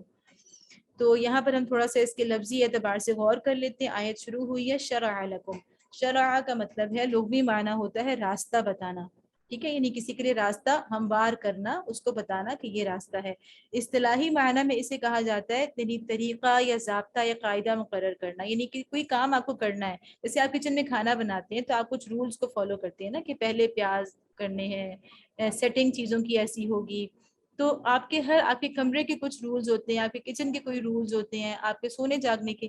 تو جسے آپ کہہ سکتے ہیں بڑی سطح پہ لیجسلیشن یعنی قانون سازی. کوئی کام کرنا ہے تو وہ کس طریقے سے کرنا ہے. اگر کوئی قاعدہ مقرر نہ کیا جائے تو وہی ہم کہتے ہیں کہ جنگل کا قانون, کہ جس کا جو دل چاہے گا. اگر ٹریفک کے قوانین آپ سوچیں کہ نہ ہو, کوئی لیفٹ رائٹ کا کوئی فرق نہ ہو کہ کس نے رائٹ پہ چلنا ہے رائٹ لین میں, کس نے لیفٹ میں جانا ہے, تو آپ سوچیں کہ کیا صورتحال ہوگی سڑکوں کے اوپر. تو اس کو کہتے ہیں لیجسلیشن. شرح کا لفظی یعنی اصطلاحی مطلب جو ہے اس کا وہ ہے لیجسلیشن یا قانون بنانا, طریقے وضع کرنا, قواعد وضع کرنا. اس کے بعد اللہ تعالیٰ نے فرمایا ہے شرع لکم من الدین, یعنی تمہارے لیے اللہ تعالیٰ نے تمہارے لیے دین کا وہی طریقہ مقرر کیا ہے. یعنی اس کا مطلب من الدین یعنی اس نے جو قانون دیا ہے وہ کس چیز کے حوالے سے دیا ہے. اس میں جو بہترین تشریح تفہیم القرآن میں بھی مولانا نے جس چیز کا حوالہ دیا ہے شاہ ولی اللہ کے ترجمے کا حوالہ دیا ہے, کہ شاہ ولی اللہ جو اس کا ترجمہ کرتے ہیں من الدین کا, وہ کرتے ہیں از آئین. یعنی وہ جو لیجسلیشن ہے اس کی نوعیت کیا ہے, اس کی نوعیت آئین کی ہے, کانسٹیٹیوشن کی ہے. ٹھیک ہے, کانسٹیٹیوشن آپ کو پتہ ہے کہ عام قانون سے اوپر کی ایک چیز ہوتی ہے. دستور اور قانون میں فرق ہوتا ہے. دستور جو ہوتا ہے, کانسٹیٹیوشن جو ہوتا ہے, وہ بڑے بڑے اصول وضع کر دیتا ہے, یعنی بتا دیتا ہے کہ ایک ریاست ہوگی تو اس کی حاکمیت اعلیٰ کس کے پاس ہوگی, اصل اتھارٹی سب سپریم اتھارٹی کس کی ہوگی. پھر اس کے بعد وہ جو اس ریاست کے اندر جو بڑے بڑے ادارے ہوتے ہیں, مثلا پارلیمنٹ ہوتی ہے, جوڈیشری ہوتی ہے, ان کی اختیارات, ان کی حدود کو کی جو ہے وہ ڈیفائن کر دیتا ہے. ٹھیک ہے, اس کے بعد یعنی موٹی موٹی باتیں دستور کے اندر ہوتی ہیں. جیسے ہم دیکھتے ہیں میثاق مدینہ, وہ ایک آئین تھا, ایک دستور تھا, کوئی قانون نہیں تھا. پھر اس کے تحت قوانین وضع کیے جاتے ہیں. تو اللہ تعالیٰ یہاں پہ جو فرمایا, تھوڑا سا اس پہ غور کریں کہ شرع لکم من الدین, یعنی اللہ تعالیٰ نے جو ہمارے لیے طریقہ بتایا ہے, کون سا والا طریقہ, جو دین کے حوالے سے, یعنی وہ جو دستور والا, وہ آئین, وہ قانون جس میں بنیادی چیزیں اللہ تعالیٰ نے یہ بتاتی, بنیادی اصول دے دیے تھے. بنیادی اصول کیا, توحید, آخرت, رسالت, عبادت کے جو بنیادی طریقے ہیں ہمیشہ سے تمام شرائع میں وہی رہے, نماز, روزہ, ذکر یا صدقات, یہ ساری چیزیں تمام شریعتوں کے اندر ان کا جو کہنا چاہیے کہ بنیادی اصول یہی رہے. ان کے اندر چھوٹے چھوٹے اختلافات ہوتے رہے کہ روزہ کسی نے کس وقت سے کس وقت تک رکھنا ہے, سال میں کن دنوں میں رکھنا ہے, یہ جزوی اختلاف تھے. لیکن تمام جو الدین ہے, الدین کا مطلب یہ ہے دستور, کانسٹیٹیوشن, جو بنیادی اصولوں کو وضع کرتا ہے, جو بتاتا ہے کہ انسان کا دنیا میں آنے کا مقصد کیا ہے. تو جیسے آپ کہہ لیں کہ توحید, آخرت, رسالت, یا وہ بنیادی ایمانیات جنہیں ہم کہتے ہیں, تو وہ الدین ہے. اس کے ساتھ ساتھ دین میں دوسری چیز کیا آتی ہے, زندگی گزارنے کے بھی بنیادی طریقے. یعنی آپ دیکھیں تمام شریعتوں کے اندر زنا ہمیشہ حرام رہا, ٹھیک ہے, اسی طرح شراب نوشی ہمیشہ حرام رہی. تو یہ وہ ساری چیزیں ہیں جس میں ایک اہم ٹاپک اس کے اندر یہ آتا ہے. جیسے بعض لوگوں نے یہ لیا ہے کہ دین سے مراد تو صرف عقائد ہیں، اور جو شریعت ہے یعنی جو نظام زندگی ہے وہ اس میں نہیں آتا۔ تو اس کی وجہ سے وہ کہتے ہیں کہ کوئی کسی بھی نظام کو لے کر چلے، مطلب اس سے کوئی فرق نہیں پڑتا، آپ کسی بھی شریعت پر عمل کریں۔ لیکن اگر ہم دیکھیں تو قرآن کے اندر خود سورۃ النور میں آپ نے دیکھا تھا کہ اللہ تعالیٰ نے فرمایا، یعنی دین کے لفظ کو اللہ نے نظام، یعنی جہاں پہ زنا کی حد کا اللہ نے آیت نازل فرمائی وہاں اس کو الدین کہا۔ تو اس کا مطلب ہے ایسی قرآن کے اندر بہت سی مثالیں ہیں جہاں پہ اللہ تعالیٰ نے شرعی قوانین کو، لیجسلیشن کو اللہ نے دین کہا ہے۔ اس کا مطلب ہے کہ دین میں دونوں چیزیں شامل ہیں، عقائد بھی اور اس کے ساتھ ساتھ وہ نظام بھی، کیونکہ نظام بھی بنیادی طور پر ساری شریعتوں میں ایک ہی تھے، اختلافات جو تھے وہ جزوی تھے۔ تو اللہ تعالیٰ کا یہاں پہ کہنے کا جو اللہ تعالیٰ فرما رہے ہیں من الدین، یعنی شاہ ولی اللہ نے بھی جو اس کا ترجمہ کیا از آئین، کہ اس نے تمہارے لیے دین کا وہی طریقہ مقرر کیا، یعنی آج نبی صلی اللہ علیہ وسلم کے لیے دین کا جو طریقہ مقرر کیا گیا ہے وہ نظریات کے اعتبار سے بھی اور نظام زندگی کے بڑے بڑے طریقوں اور اصولوں کے اعتبار سے بھی وہ وہی طریقہ ہے جس کا حکم اس نے نوح علیہ السلام کو دیا تھا، اور جسے اے محمد صلی اللہ علیہ وسلم اب تمہاری طرف ہم نے وحی کے ذریعے سے بھیجا ہے، اور جس کی ہدایت ہم ابراہیم اور موسیٰ اور عیسیٰ علیہ السلام کو دے چکے ہیں۔ یعنی کچھ پیغمبروں کا ذکر ہوا، نوح علیہ السلام کا کہ وہ سب سے پہلے پیغمبر، یعنی آدم علیہ السلام کے بعد جتنی بھی انسانی آبادی ہے نوح علیہ السلام کی اولاد ہے۔ پھر ابراہیم علیہ السلام کی آپ کو پتہ ہے کہ نمایاں حیثیت ہے کہ ساری انہی سے شاخیں نکلی ہیں مذاہب، الہامی مذاہب کی۔ پھر اس کے بعد موسیٰ اور عیسیٰ، یعنی ان کا اس لیے ذکر ہے کہ ان سے دو بڑے جو یعنی کتابی مذاہب ہیں یہودیت اور نصرانیت، وہ ان سے وابستہ کیے گئے، تو اس لیے ان کا ذکر ہے اس تاکید کے ساتھ کہ قائم کرو۔ اللہ تعالیٰ بتا رہے ہیں کہ ہم نے کیوں دیا یہ دین، ان اقیم الدین، آپ کے لیے جو دین کا طریقہ مقرر کیا گیا ہے، اور آپ سے پہلے بھی جو انبیاء کو جو کچھ وحی کے ذریعے دیا گیا تھا اور جو ہدایات دی گئی تھی وہ کس لیے دی گئی تھی، اس تاکید کے ساتھ دی گئی تھی، ان اقیم الدین ولا تتفرقوا فیہ۔ یہ جو دین ان کو دیا گیا تھا یہ اس لیے نہیں دیا گیا تھا کہ وہ صرف اس کی دعوت دیں، وہ صرف اس کی طرف لوگوں کو بلائیں، وہ صرف ممبر اور محراب کے اوپر کھڑے ہو کے اس کا درس دیں، وہ صرف جا کے لوگوں کو ریکویسٹ کریں کہ آپ ان اچھائیوں کو اختیار کر لیں اور ان برائیوں کو چھوڑ دیں، وہ صرف واعظ اور نصیحت کریں، یہ نہیں تھا۔ وہ صرف کلمہ سکھائیں یا وہ صرف نماز سکھائیں یا وہ صرف جو ہے وہ اچھی باتوں کے درس دیں لوگوں کو، یہ نہیں تھا، بلکہ اللہ نے فرمایا کہ سارے انبیاء کو جو دین دیا گیا وہ کس لیے دیا گیا تھا کہ ان اقیم الدین، اسے قائم کر دیا جائے۔ تو ہم اچھی طرح سمجھتے ہیں اس بات کو کہ قائم کرنا کیا ہوتا ہے، جیسے ہم کہتے ہیں کہ اس فلاں بادشاہ نے اپنی حکومت قائم کر لی، اس کا مطلب کیا ہوتا ہے کہ اس نے اختیارات اپنے ہاتھ میں لے لیے اور وہ جس طرح کا نظام چاہ رہا ہے، جو پالیسیز چاہ رہا ہے وہ اس نے نافذ کر دی۔ اگر وہ صرف جلسوں میں کھڑا ہو کے وہ لوگوں کو اپنے نظریات یا اپنے منشور کی طرف دعوت دیتا ہے تو آپ یہ نہیں کہیں گے کہ اس نے قائم کر دیا، وہ اس طرف دعوت دے رہا ہے لیکن اس نے قائم نہیں کیا۔ تو قائم کرنے میں اور دعوت دینے میں ہم ہر انسان کو جو واضح ایک نمایاں فرق ہے وہ ہر ایک کو سمجھ میں آتا ہے۔ تو اللہ تعالیٰ نے یہاں بتایا کہ جو اصل مقصد ہے وہ صرف دعوت نہیں، یہاں سے ہمیں سمجھ میں آ رہا ہے کہ یہ سورہ شورا جو ہے وہ سورہ حامیم السجدہ سے اگلے قدم پر ہے، اور وہاں پہ دعوت کی بات تھی، اور یہاں پہ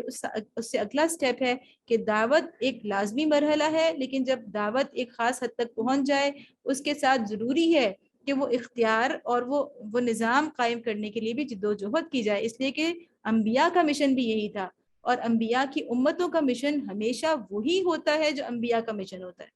وَلَا تَتَفَرَّقُوا فِيهِ، اور اللہ تعالیٰ فرما رہے کہ اس دین میں تفرقہ نہ کرنا۔ اچھا،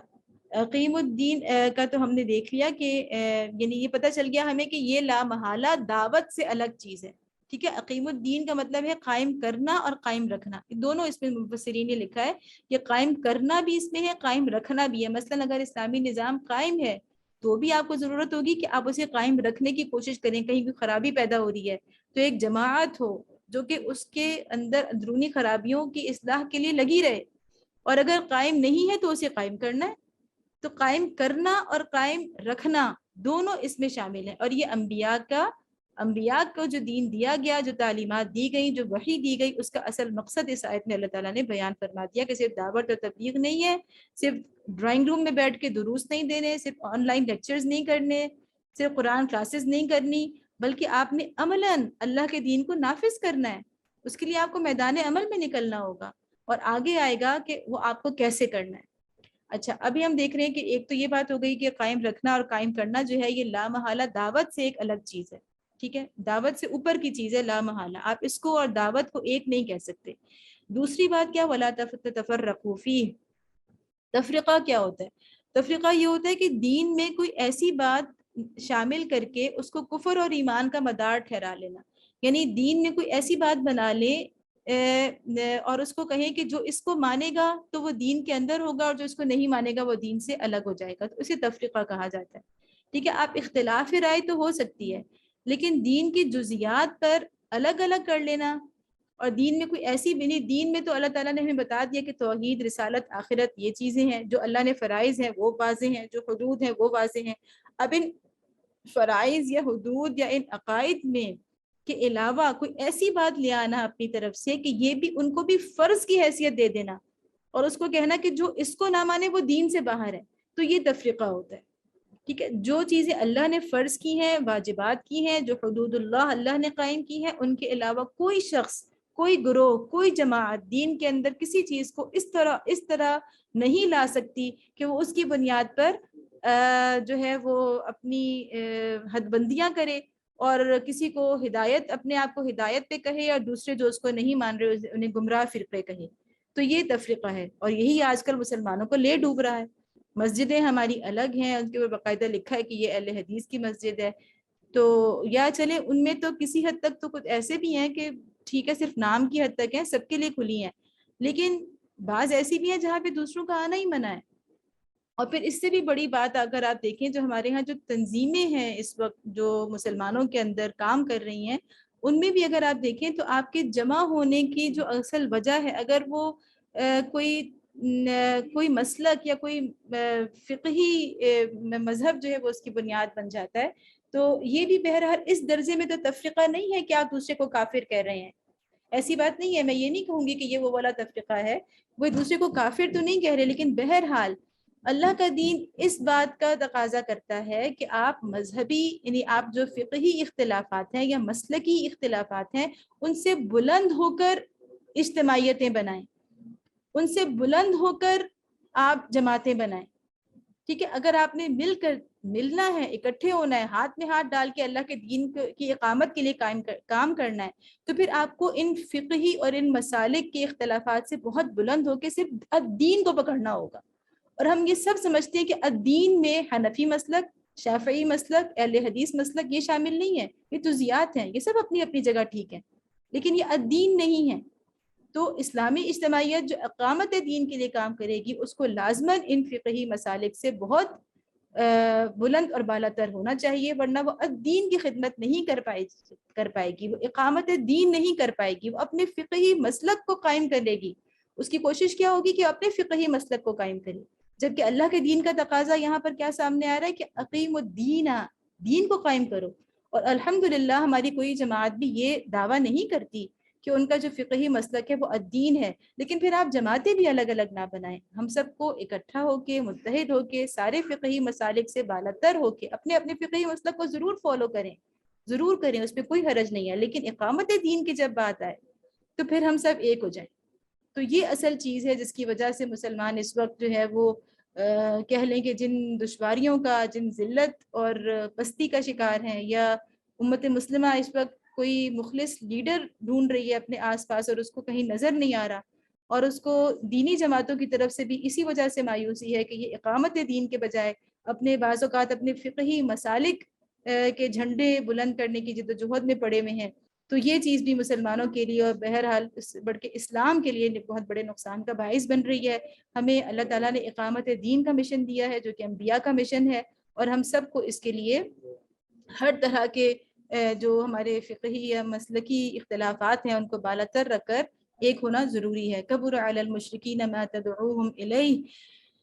اس تاکہ اچھا آگے یہاں پہ اللہ تعالیٰ فرما رہے ہیں کہ یہی بات ان مشرکین کو سخت ناگوار ہوئی ہے جس کی طرف اے محمد صلی اللہ علیہ وسلم تم انہیں دعوت دے رہے ہو۔ اللہ یجتبی الیہ من یشاء ویہدی الیہ من ینیب، اللہ جسے چاہتا ہے اپنا کر لیتا ہے اور وہ اپنی طرف آنے کا راستہ اسی کو دکھاتا ہے جو اس کی طرف رجوع کرے۔ کتنی خوبصورت آیت ہے کہ اللہ تعالیٰ فرما رہے ہیں کہ ان کو تو یہ بہت برا لگ رہا ہے کہ آپ جب اقامت دین کے لیے کھڑے ہو جائیں گے اور دین کو آپ صرف دعوت و تبلیغ تک نہیں رکھیں گے بلکہ آپ کہیں گے ہمیں اس کو نافذ کرنا ہے، ہمیں صرف مسجد اور محراب و ممبر کے اوپر دین کی تبلیغ نہیں کرنی، اور ہمیں صرف مسجد اور مدرسہ کے اندر دین نہیں سکھانا، ہمیں پورے نظام کے اندر اس کو لے کر آنا ہے۔ تو یہ تو مشرکین کو بہت برا لگے گا جس طرح ہم اس وقت دیکھ رہے ہیں۔ میں نے پچھلی کلاس میں بھی میرے خیال ہے ہماری اس پر بات ہوئی تھی کہ خود اسٹیٹ جو ہے وہ اس نے اپیل کر دیا ہے سپریم کورٹ کے اندر، اسٹیٹ بینک نے جو اس کے خلاف یعنی سود کے خلاف، تو یعنی سودی نظام، سود کو ختم کرنے کی جو شریعت کورٹ نے فیصلہ دیا تھا اس کے خلاف خود ہماری اسٹیٹ آئی ہوئی ہے۔ تو یہ وہ والی چیزیں کہ یعنی اس مشرکین کو تو ساری چیزیں بہت بری لگیں گی نا، لیکن اللہ تعالیٰ فرما رہے ہیں کہ اللہ یجتبی الیہ من یشاء، اللہ تعالیٰ تو چن لیتا ہے ان لوگوں کو اپنی طرف، آنے کا راستہ اسی کو دکھاتا ہے جو اس کی طرف رجوع کرے۔ اللہ تعالیٰ سے دعا کرنی چاہیے کہ اللہ تعالیٰ ہمیں ان لوگوں میں شامل کرے جنہیں اللہ چن لیتا ہے اور جو اس کی طرف آنے کے لیے تیار ہوتے ہیں۔ وَمَا تَفَرَّقُوا إِلَّا مِن بَعْدِ مَا جَاءَهُمُ الْعِلْمُ بَغْيًا بَيْنَهُمْ۔ اللہ تعالیٰ فرما رہے ہیں کہ جو تفرقہ کرتے ہیں اس کی وجہ کیا ہوتی ہے؟ اس کی وجہ دراصل یہ ہوتی ہے کہ بغیم بینہم، لوگوں میں جو تفرقہ رونما ہوا وہ اس کے بعد ہوا کہ ان کے پاس علم آ چکا تھا، اور اس بنا پر ہوا کہ وہ آپس میں ایک دوسرے پر زیادتی کرنا چاہتے تھے، بغیم بینہم۔ بس بات اصل میں یہ ہوتی ہے اپنی برتری، اپنے استاد، اپنے شیخ کی برتری، اپنے فقہی مسلک کو بہتر ثابت کرنے کا ایک شوق۔ تو یہ وہ والی چیز ہے کہ اللہ تعالیٰ فرما رہے ہیں کہ علم آ چکا ہے لیکن جو اختلاف ہوا ہے وہ اس وجہ سے ہوا ہے۔ خیر یہاں پر تو میں نے فقہی اختلاف کو لیا ہے اس لیے کہ ہمیں عمل کے لیے ایک اصول مل جائے، لیکن اس سے بڑھ کر جو یہاں پہ اختلاف کا ذکر آ رہا ہے وہ الدین میں اختلاف کا آ رہا ہے، کہ جیسا کہ تمام انبیاء ایک ہی دین لے کر آئے لیکن کچھ نے اس سے یہودیت نکال لی، کسی نے اس سے نصرانیت ایک الگ مذہب بنا لیا، ایک الگ دین بنا لیا۔ تو اللہ تعالیٰ اس دین کی بات کر رہے ہیں یہاں پر کہ اختلاف اس وجہ سے نہیں ہوا کہ ان کے پاس علم نہیں آیا تھا، بلکہ ان میں سے ہر ایک کو اپنی اپنی چودراہٹ جمانی تھی۔ تو اصل میں تو بلا شبہ اسی تفریقے کا ذکر ہو رہا ہے جس سے کہ دین اسلام سے ہٹ کے لوگوں نے اپنے ادیان بنائے ہیں، لیکن دین اسلام کے اندر بھی ہمیں ایسی ہر طرح کے تفریقے سے بچنا چاہیے جس سے ان دا اینڈ اسلام مضبوط نہ ہو رہا ہو بلکہ اسلام کمزور ہو رہا ہو۔ اور اس والے تفریقے کو جو مذہبی یا مسلکی تفریقہ ہے، جو اسلام کے اندر جو تفریقہ ہے، اس کو بھی اگر ہم اس کی جڑ اور بنیاد کے اندر دیکھیں تو اس کی وجہ بھی کیا ہوتی ہے؟ اس کی وجہ بھی دراصل یہ ہوتا ہے کہ بغیم بینہم، دوسرے پر زیادتی کرنا چاہتے ہیں۔ وَلَوْلَا كَلِمَةٌ سَبَقَتْ مِنْ رَبِّكَ إِلَىٰ أَجَلٍ مُّسَمًّى لَقُضِيَ بَيْنَهُمْ، اگر تیرا رب پہلے ہی یہ فرما چکا ہوتا کہ ایک وقت مقرر تک فیصلہ ملتوی رکھا جائے گا تو ان کا قضیہ چکا دیا گیا ہوتا۔ اللہ چاہتا تو اللہ تعالیٰ بتا دیتے کہ اصل حقیقت کیا ہے، اور یہ یہودیت اور یہ نصرانیت جنہوں نے اسلام سے ہٹ کے ادیان بنا لیے تو ان کی حقیقت اللہ تعالیٰ کھول دیتے، لیکن اللہ نے ایک وقت مقرر کیا ہے، فیصلہ جو ہوگا ہمیشہ آخری فیصلہ وہ قیامت کے روز ہی ہوگا، وہیں پہ حقیقتیں کھلیں گی۔ وَإِنَّ الَّذِينَ أُورِثُوا الْكِتَابَ مِن بَعْدِهِمْ لَفِي شَكٍّ مِّنْهُ مُرِيبٍ، اور حقیقت یہ ہے کہ اگلوں کے بعد جو لوگ کتاب کے وارث بنائے گئے وہ اس کی طرف سے بڑے اضطراب انگیز شک میں پڑے ہوئے ہیں۔ یہ آیت بہت زیادہ ہمیں کہنا چاہیے کہ جھنجھوڑ کے رکھ دیتی ہے کہ اللہ تعالیٰ فرما رہے ہیں کہ ہمیشہ ایسا ہوا کہ اورثوا الکتاب من بعدہم، جو لوگ بعد کے دور میں آئے، کتاب کو نازل ہوئے جب عرصہ گزر گیا اور بعد کے لوگ جو جن کو کتاب پہنچی ورثے میں ملی تو وہ اس کے بارے میں شک میں پڑے۔ جیسے جیسے زمانہ گزرتا گیا تو لوگ اللہ کی نازل کی ہوئی کتاب کے بارے میں شک میں پڑتے رہے۔ تو اس وقت بہت زیادہ ضروری ہے یہ بات کہ ہم اپنی نسلوں کو اللہ کی اس کتاب کے ساتھ اتنا زیادہ جوڑ دیں کہ ہر طرح کے شک و شبے سے بالا تر ہو کے اتنا یقین کا تعلق پیدا کر دیں، اور اس کے لیے اس اللہ کی کتاب کی زبان کو سیکھنا، اس کے صرف اور نحو کو سیکھنا، اس کی تفسیر کو سیکھنا، اس کے کہنا چاہیے کہ جو اس کے اندر اس الہیات ہیں یا جو فلسفہ ہے اس کا دینی فلسفہ ہے اس کو سیکھنا۔ تو جدید دور کے اندر جو چیزیں آ رہی ہیں، یعنی آپ تیزی کے ساتھ اگر آپ دیکھیں تو یہ جو LGBTQ کا جو ایشو ہے وہ آپ ایسا لگتا ہے کہ دنوں کے حساب سے اس میں یعنی کہ ترقی ہو رہی ہے، دنوں اور ہفتوں کے حساب سے یہ جو چیز ہے وہ معاشرے کے اندر سرایت کرتی جا رہی ہے۔ اور اصل میں کیا ہے کہ اس کو باقاعدہ ایک ہیومنزم جو ایک سمجھے کہ ایک نظریہ ہے کہ انسانیت، تو اس کے تحت اگر دیکھیں تو وہ انسانوں کی ہمدردی کے یعنی ایسے اسلوب اختیار کیے جاتے ہیں کہ آپ دیکھیں کہ ہمیشہ جو سیم سیکس میرجز کے اب ایک کے بعد ایک ملک کا آ رہا ہے کہ وہ اس کو لیگلائز کر رہے ہیں، تو اس میں بھی آپ دیکھیں تو کیا کہ یعنی محبت کی فتح، یہی اس کا جو کیپشن ہوتا ہے نا، تو انسانیت اور محبت اور ان سلوگنز کے ساتھ یہ چیزیں آ رہی ہیں اور نئی نسل کو بہت زیادہ اٹریکٹ کر رہی ہیں کہ بھئی انسانیت تو ان کے اندر بھی ہے، اور وہ بہت زیادہ کہنا چاہیے کہ ان کے دل بڑے نرم ہوتے ہیں، وہ پسے ہوئے طبقوں کے لیے اور یعنی مختلف چیزوں کے ساتھ کہ جب ایک عورت یہ سب کچھ برداشت کر سکتی ہے تو مرد کیوں برداشت نہ کرے، مرد بھی اس کے حصے کا بوجھ اٹھائے، یہاں تک کہ اپنی وہ جو اپنی جو ساخت ہے جسمانی اس کو بھی تبدیل کرے اور اس بات کے قابل بنے کہ جو عورت کو اللہ تعالیٰ نے جن فرائض کے لیے پیدا کیا ہے تو وہ مرد بھی اس میں حصہ دار بنے، کیونکہ یہ ہمدردی کا تقاضا ہے۔ تو بڑے خوبصورت اور ہمدردانہ اور میٹھے کہنا چاہیے کہ سلوگنز کے ساتھ یہ چیز آگے بڑھ رہی ہے اور ہماری نئی نسل کے اندر بہت زیادہ شکوک و شبہات پیدا ہو رہے ہیں۔ تو ہم جب اس کا ایک ہی حل ہے، اس کا حل کوئی جذباتی تقریر نہیں ہے، اس کا حل کوئی وقتی لیکچر یا کوئی، اس کا اصل حل یہ ہے کہ اللہ کی کتاب کے ساتھ پختہ تعلق بنائیں اپنی نسلوں کا۔ فَلِذَلِكَ فَادْعُوا، چونکہ یہ حالت پیدا ہو چکی ہے، اسی لیے اے محمد صلی اللہ علیہ وسلم اب تم اسی دین کی طرف دعوت دو اور جس طرح تمہیں حکم دیا گیا ہے اس پر مضبوطی کے ساتھ قائم ہو جاؤ۔ فَلِذَلِكَ فَادْعُوا، چونکہ ایسا ہو چکا ہے اس لیے اب آپ اسی کی طرف دعوت دیں۔ وَاسْتَقِمْ كَمَا أُمِرْتَ، اور قائم ہو جائیں، یعنی استقامت اختیار کریں، مضبوطی کے ساتھ قائم ہو جائیں اس چیز پر جس کا آپ کو حکم دیا گیا ہے۔ تو یہاں سے پتہ چلتا ہے کہ یہ اس والی بات کی یاد دہانی ہے جس میں حامیم السجدہ میں جو چیزیں آئی تھی نا کہ پہلے استقامت اس کے بعد آیا تھا دعوت، تو اللہ تعالیٰ فرما رہے ہیں اس سے ایسا لگ رہا ہے کہ اس وقت جو مرحلہ ہے دعوت کا، ابھی تحریک، فدعو واستقم، دعوت دیں اور استقامت اختیار کریں۔ نبی صلی اللہ علیہ وسلم کو اس کی تلقین کی جا رہی ہے کہ ابھی اجتماعی انداز سے اس طرح سے اقامت دین کا مرحلے میں تحریک داخل نہیں ہوئی تھی، کوشش اس کے لیے ہو رہی تھی، لیکن ابھی کون سا مرحلہ چل رہا تھا؟ فدعو، دعوت کا مرحلہ چل رہا تھا اور ساتھ میں استقامت کا مرحلہ چل رہا تھا۔ ٹھیک ہے، پھر اس کے بعد جب مدینہ کے اندر نبی صلی اللہ علیہ وسلم ہجرت کر کے تشریف لے جاتے ہیں تو اقامت دین کا مرحلہ شروع ہو جاتا ہے عملاً، اگرچہ دعوت شروع سے اقامت دین کی طرف ہی تھی اور شروع سے نقشہ پورا واضح تھا، اللہ کی بڑائی قائم کرنی ہے، اس لیے تو نبی صلی اللہ علیہ وسلم کھل کے اس کمزوری کے دور میں بھی کہہ رہے تھے نا کہ عرب اور رجم تمہارے ہو جائیں گے، تو کیا مطلب تھا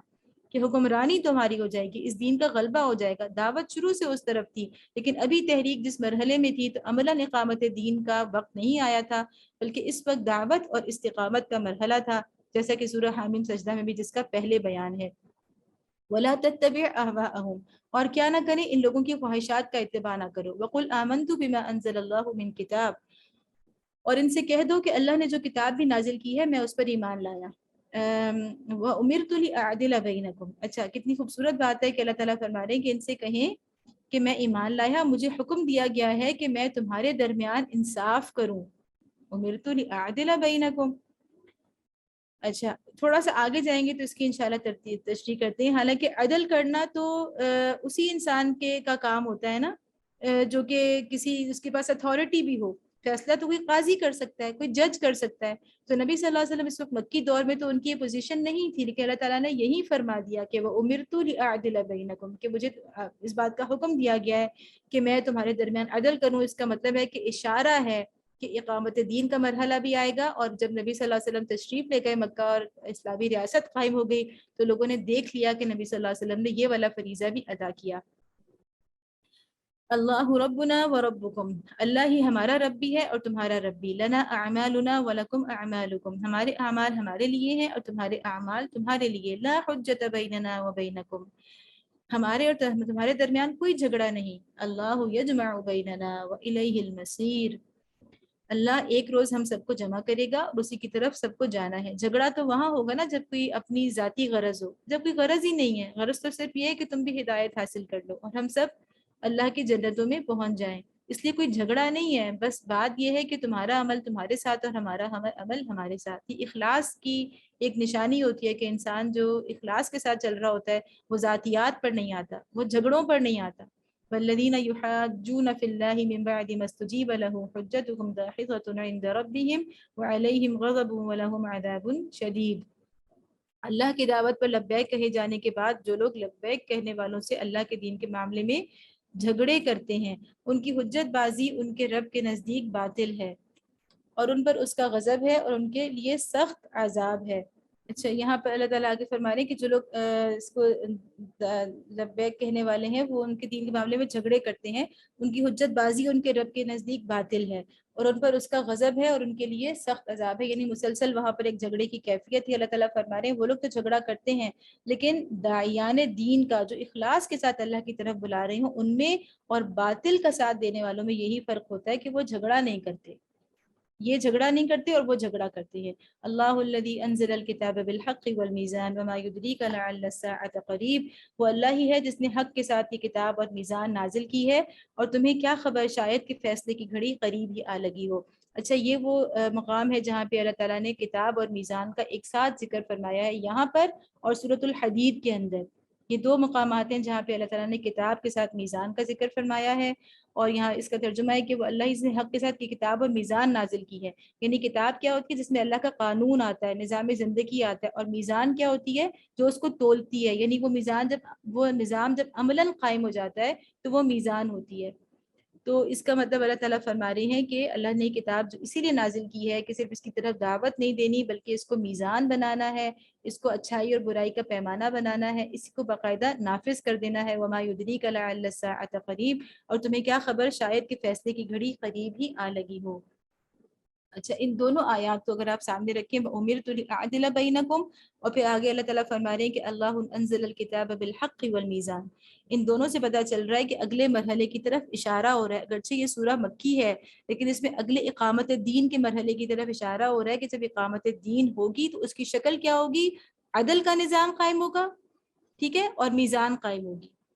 تو یہ دونوں چیزیں یعنی نظام عدل اور میزان، یہ دونوں دراصل کس چیز کی علامت ہے؟ کون سی اصطلاحات ہیں؟ یہ اصطلاحات دراصل اسلامی نظام کے لیے اصطلاحات ہیں، اقیم الدین، اقامت دین کی اصطلاحات ہیں۔ تو اس سے پتہ چل گیا کہ اللہ تعالیٰ نے ابھی سے مکہ کی زندگی میں ہی اشارہ کر دیا کہ وہ مرحلہ آئے گا اور وہی اسلام کی اصل منزل ہے۔ یستعجل بها الذین لا یؤمنون بها والذین آمنوا مشفقون منها ویعلمون انها الحق الا ان الذین یمارون فی الساعۃ لفی ضلال بعید، جو لوگ اس کے آنے پر ایمان نہیں رکھتے وہ تو اس کے لیے جلدی مچاتے ہیں، مگر جو اس پر ایمان رکھتے ہیں وہ اس سے ڈرتے ہیں اور جانتے ہیں کہ یقیناً وہ آنے والی ہے۔ خوب سن لو، جو لوگ اس گھڑی کے آنے میں شک ڈالنے والی بحثیں کرتے ہیں وہ گمراہی میں بہت دور نکل گئے ہیں۔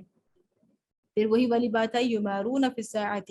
یعنی یہ لوگ جلدی مچا رہے ہیں۔ اصل بات کیا ہے کہ انہیں شک ہے قیامت کے آنے میں، اگر انہیں قیامت کا خوف ہوتا، یقین ہوتا تو یہ ہر معاملے کو سنجیدگی کے ساتھ لیتے۔ اللہ لطیف بعبادہ یرزق من یشاء وهو القوی العزیز، اللہ اپنے بندوں پر بہت مہربان ہے، جسے جو کچھ چاہتا ہے دیتا ہے، وہ بڑی قوت والا اور زبردست ہے۔ تو یہاں پہ اللہ تعالیٰ بتا رہے ہیں کہ لطیف یعنی وہ بہت باریک بینی کے ساتھ اللہ تعالیٰ فیصلے کرتے ہیں کہ اس کو کتنا رزق دینا ہے۔ وہ اتنی زیادہ معاملات کی حکمتوں کو اور باریکیوں کو دیکھ رہے ہوتے ہیں کہ اس کے مطابق اللہ تعالیٰ فیصلہ کرتے ہیں کہ کس کو رزق کتنا دیا جائے۔ من کان یرید حرث الآخرۃ نزد له فی حرثہ، جو کوئی آخرت کی کھیتی چاہتا ہے اس کی کھیتی کو ہم بڑھاتے ہیں۔ ومن کان یرید حرث الدنیا نؤتہ منہا، اور جو دنیا کی کھیتی چاہتا ہے اسے دنیا ہی میں سے دے دیتے ہیں۔ وما له فی الآخرۃ من نصیب، مگر آخرت میں اس کا کوئی حصہ نہیں ہے۔ بہت زیادہ خوبصورت آیت ہے، آپ دیکھیں کہ ایک جیسے الفاظ استعمال نہیں ہوئے بلکہ اللہ تعالیٰ نے کیا فرمایا کہ جو آخرت کو چاہتا ہے تو اس کو تو بڑھا چڑھا کے اس کی کھیتی ملتی ہے، تھوڑا بوتا ہے اور بہت سا کاٹتا ہے، لیکن جو دنیا چاہتا ہے اس کو اسی میں سے جتنا وہ بوتا ہے اسی میں سے کچھ نہ کچھ اس کو دے دیا جاتا ہے، اور آخرت میں اسے کچھ بھی نہیں ملے گا۔ تو رزق کا ذکر کرنے کے بعد اب اللہ تعالیٰ نے جب یہ کہا کہ رزق جس کو اللہ جتنا چاہتا ہے دیتا ہے، پھر یہ کہا کہ رزق میں دو چیزیں ہیں، کوئی آخرت کا رزق چاہ رہا ہے، کوئی دنیا کا رزق چاہ رہا ہے۔ تو یہ وہ مقام ہے جہاں پہ اللہ تعالیٰ نے یرزق من یشاء، ویسے تو عام طور پہ دنیا کے رزق کے حوالے سے یاد ہی آیت، لیکن یہاں پہ اللہ تعالیٰ اس کو آخرت اور دنیا دونوں کے کا جو تفاوت ہے اس کے یعنی پس منظر میں لے کر آ رہے ہیں۔ یعنی اللہ تعالیٰ جو رزق جو تقسیم کرتے ہیں اس میں ایک بڑا فرق جو ہوتا ہے وہ یہ ہوتا ہے کہ آخرت کے طلبگار کو ایک طرح کا اور دنیا کے طلبگار کو دوسری طرح کا رزق دیا جاتا ہے۔ یعنی یرزق من یشاء یہاں پر جو آ رہا ہے، جو اللہ تعالیٰ کسی کو زیادہ کسی کو کم یا الگ الگ طرح کا رزق دیتے ہیں، تو وہ ایک تو تقسیم دنیا کے اندر بھی الگ الگ ہے، لیکن یہاں بھی جو تقسیم نمایاں کی جا رہی ہے وہ ہے آخرت کی تقسیم اور دنیا کے رزق کی تقسیم۔ تو مطلب یہ ہے کہ جو دنیا کا رزق چاہتا ہے اس کو کسی اور ٹائپ کا رزق ملتا ہے. ہو سکتا ہے کہ اس میں کثرت بہت زیادہ ہو, بہتات ڈھیر سارا ہو, ٹھیک ہے, لیکن جو آخرت کا رزق چاہ رہا ہے اس کو اللہ کسی اور ٹائپ کا, کسی اور طرح کا رزق دیتا ہے. وہ کس طرح کا ہوتا ہے؟ بظاہر وہ ہو سکتا ہے کہ وہ تھوڑا سا ہو, لیکن وہ بڑا بابرکت ہوتا ہے, اس میں سکون ہوتا ہے. تو یہ وہ چیز ہے جو اللہ تعالیٰ یہاں پر یرزق من یشاء کی ڈیفینیشن میں دنیا اور آخرت کے رزق میں جو فرق ہے اس کو واضح فرما رہے ہیں. ام لہم شرکاء شرعوا لہم من الدین. اب یہ بھی اسی کانٹیکس میں بات آئی جو پیچھے سے اقامت دین کی بات چل رہی تھی کہ کیا یہ لوگ کچھ ایسے شریک خدا رکھتے ہیں جنہوں نے ان کے لیے دین کی نوعیت رکھنے والا ایک ایسا طریقہ مقرر کر دیا ہے جس کا اللہ نے اذن نہیں دیا. ما لم یأذن بہ اللہ. ابھی ہم پڑھ کر آئے نا, شرع لکم من الدین, ہے نا. اب آپ دیکھیں بالکل وہی الفاظ, شرعوا لہم من الدین. اتنی واضح ہے یہ سورہ الشورى کہ اللہ تعالیٰ فرما رہے ہیں کہ ایک تو اللہ نے ایک کام کیا, شرع لکم من الدین, ٹھیک ہے. اب آپ کے جو شرکاء ہیں, جو آپ کے جن کو آپ نے اللہ کی عبادت میں شریک کیا ہے, وہ بھی کون سے شرکاء کا ذکر ہو رہا ہے؟ بتوں کا نہیں ہو رہا, ان شرکاء کا ذکر ہو رہا ہے جو اللہ ہی کی طرح شرعوا لہم من الدین کا کام کرتے ہیں, جو انسانوں کے لیے نظام زندگی بناتے ہیں, انسانوں کے لیے قوانین مرتب کرتے ہیں, ٹھیک ہے. تو اللہ تعالیٰ فرما رہے ہیں وہ شرکاء ہیں, وہ معبود ہیں. ضروری نہیں کہ پتھر کے بتوں کے آگے سجدہ کرنا شرک ہے. اگر آپ انسانوں کے بنائے ہوئے قوانین اور ان کے نظام زندگی کو مروبیت سے دیکھتے ہیں اور اللہ کا نظام دیا ہوا جو ہے وہ آپ کو اس میں کچھ کہنا چاہیے کہ کوئی شرمندگی محسوس ہوتی ہے, کچھ دل میں شک اور شبہ پیدا ہوتا ہے, تو یہ اسی طرح کا شرک ہے جیسا کہ سجدہ کرنا ہے بتوں کے آگے یا قبروں کے آگے. کوئی فرق نہیں ہے اس شرک میں اور اس شرک میں, ٹھیک ہے. تو یہ وہ ان شرکاء کا ذکر ہو رہا ہے جو وہ والا, کیونکہ یہ پوری جو سورہ ہے یہ بھی اقامت دین اور شرع لکم من الدین کی سورہ ہے, ٹھیک ہے, لیجسلیشن کی سورہ ہے. اور اللہ تعالیٰ فرما رہے ہیں کہ اللہ ہی کا کام ہے کہ وہ دین دے, وہ نظام زندگی دے, وہ لیجسلیشن کرے. تو اگر آپ اللہ کے علاوہ کسی اور کی قانون سازی کو قبول کر رہے ہیں تو وہ آپ کے شرکاء ہیں, ان کو آپ اللہ کے ساتھ عبادت میں شریک کر رہے ہیں. پھر آپ کے نمازوں میں سجدے اللہ کو نہیں چاہیے, ٹھیک ہے. اللہ کو یہ نہیں چاہیے کہ آپ بڑی بڑی خوبصورت مسجدیں بنائیں, سنگ مرمر کی مسجدیں بنائیں, اور اس میں جو ہے وہ آپ اللہ کے آگے تہجد, یعنی آپ کہنا چاہیے کہ قیام اللیل بھی کریں اور تہجد بھی پڑھیں اور 5 نمازیں بھی ادا کریں اور نوافل بھی ادا کریں. اللہ کو صرف یہ نہیں چاہیے, اللہ کو یہ چاہیے کہ آپ اللہ کا نظام بھی اپنی زندگی میں لے کر آئیں, اپنے اجتماعی زندگی میں اللہ کے نظام حیات کو نافذ کریں. اگر آپ سجدہ تو مسجد میں اللہ کے آگے جا کے کرتے ہیں, صدقہ بھی دینا ہو تو کسی مدرسے مسجد کو دے آتے ہیں, لیکن نظام زندگی کون سا فالو کرتے ہیں؟ آپ کو اللہ کا جو کہنا چاہیے کہ قانون ہے, اللہ کے معاشی قوانین ہیں, سیاسی قوانین ہیں اللہ کے, وہ آپ کو پسند نہیں ہے, تو پھر اس کا مطلب یہ ہے کہ آپ اللہ کے ساتھ اسی طرح سے شریک کر رہے ہیں جس طرح سے وہ بتوں کو پوجنے والے شرک کرتے تھے, یا جو قبروں کو کے آگے اوپر سجدے کرنے والے جس طرح کا شرک کرتے ہیں, انہیں ہم بڑا جاہل سمجھتے ہیں, لیکن یہ بھی اسی طرح کی جہالت ہے, اس میں اور اس میں کوئی فرق نہیں ہے. ترى الظالمين مشفقين مما كسبوا وهو واقع بهم والذين آمنوا وعملوا الصالحات في روضات الجنات لهم ما يشاءون عند ربهم ذلك هو الفضل الكبير. تم دیکھو گے کہ یہ ظالم اس وقت اپنے کیے کے انجام سے ڈر رہے ہوں گے, اور وہ ان پر آ کر رہے گا, بخلاف اس کے جو لوگ ایمان لے آئے ہیں اور جنہوں نے نیک عمل کیے ہیں وہ جنت کے گلستانوں میں ہوں گے. جو کچھ بھی وہ چاہیں گے اپنے رب کے ہاں پائیں گے, یہی بڑا فضل ہے. ذالک هو الفضل الکبیر. دنیا کے اندر آپ کو تھوڑی سی مشکلیں اٹھانی پڑیں گی, مشقت سہنی پڑے گی اقامت دین کے لیے, اللہ کے دین کی خاطر قربانیاں دینی ہوں گی, لیکن یہی سب سے بڑا فضل ہے. اللہ تعالیٰ فرما رہے ہیں کہ اس کا انجام بہت بڑا ہے. ذالک الذی یبشر اللہ عبادہ الذین آمنوا وعملوا الصالحات. یہ ہے وہ چیز جس کی خوشخبری اللہ اپنے ان بندوں کو دیتا ہے جنہوں نے مان لیا اور نیک عمل کیے.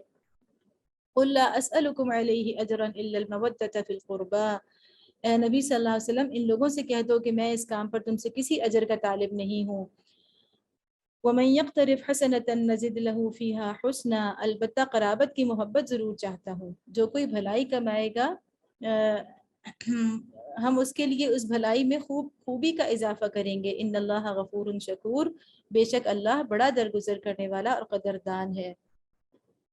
اللہ تعالیٰ یہاں پر اس میں جو تھوڑا سا اختلاف ہے کہ المودۃ فی القربہ، کہ اللہ تعالیٰ فرما رہے ہیں کہ نبی صلی اللہ علیہ وسلم سے کہ آپ کہہ دیجئے کہ میں آپ سے اور کچھ بھی نہیں مانگتا، صرف اتنا مانگتا ہوں کہ قرابت داری کا تو لحاظ کر لو. یعنی وہ ایک قبائلی معاشرہ تھا جہاں پہ قبیلے کی، خاندان کی بہت اہمیت ہوتی تھی.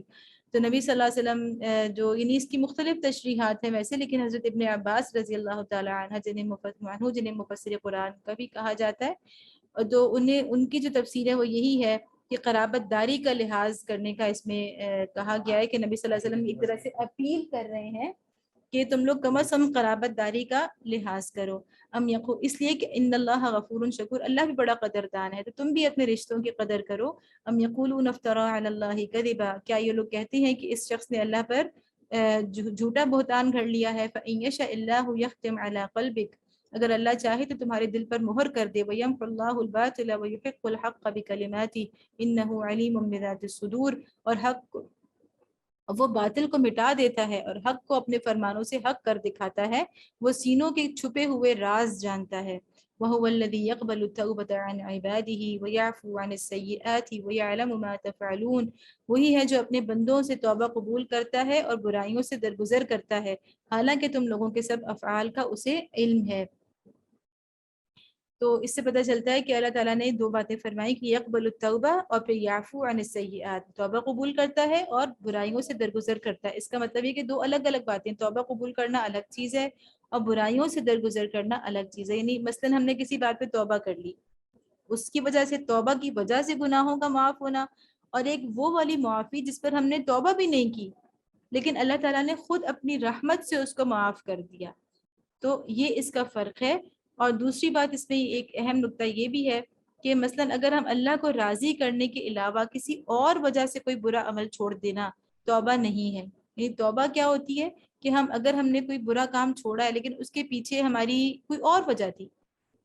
مثلا ہم نے کوئی فیشن ہم پہلے کر رہے تھے اس طرح کا جو پتا تھا کہ اس سے مثلا یہ کہ ہمارا سطر پوری طرح سے کور نہیں ہوتا، جیسے میں نے مثال دی کہ ٹانگیں رکھنے آج کل تو بہت ہی عام بات ہے، بہت ہی کم لوگ ایسے نظر آتے ہیں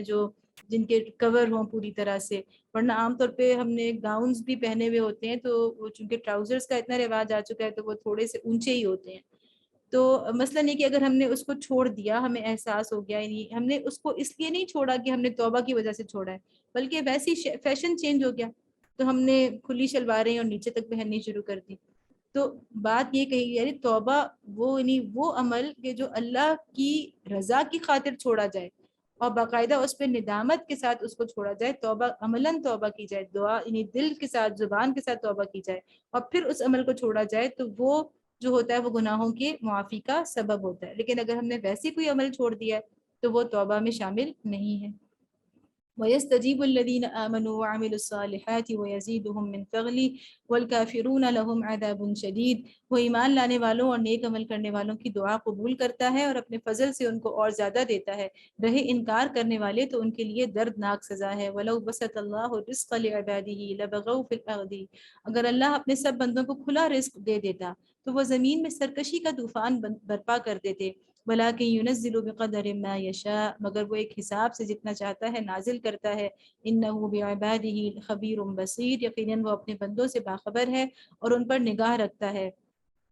یہاں پہ اللہ تعالیٰ اہل مکہ کی حالت کی طرف اشارہ کر رہے ہیں کہ ان کو تو اللہ نے بہت بڑا رزق بھی نہیں دیا، یعنی ان کا ظرف اتنا چھوٹا ہے کہ یہ اتنے تھوڑے سے رزق کے باوجود اتنا اکڑ رہے ہیں. تو اگر اللہ نے ان کو کھلا رزق دیا ہوتا، جیسا کہ بہت بڑی بڑی آس پاس کی جو سپر پاورز تھی وہاں پہ جو فراوانی تھی دولت کی اور جو آسائشیں تھی وہ تو ان اہل مکہ کو نہیں ملی، اس کے باوجود یہ اتنے سرکش ہیں. تو اگر کہیں اس کا مطلب یہ ہے کہ سرکشی کا تعلق بعض دفعہ دولت سے بھی نہیں ہوتا، بعض دفعہ سرکشی ایسے لوگوں کے اندر بھی آ جاتی ہے جن تنگ دستی کی حالت میں بھی سرکشی آ جاتی ہے.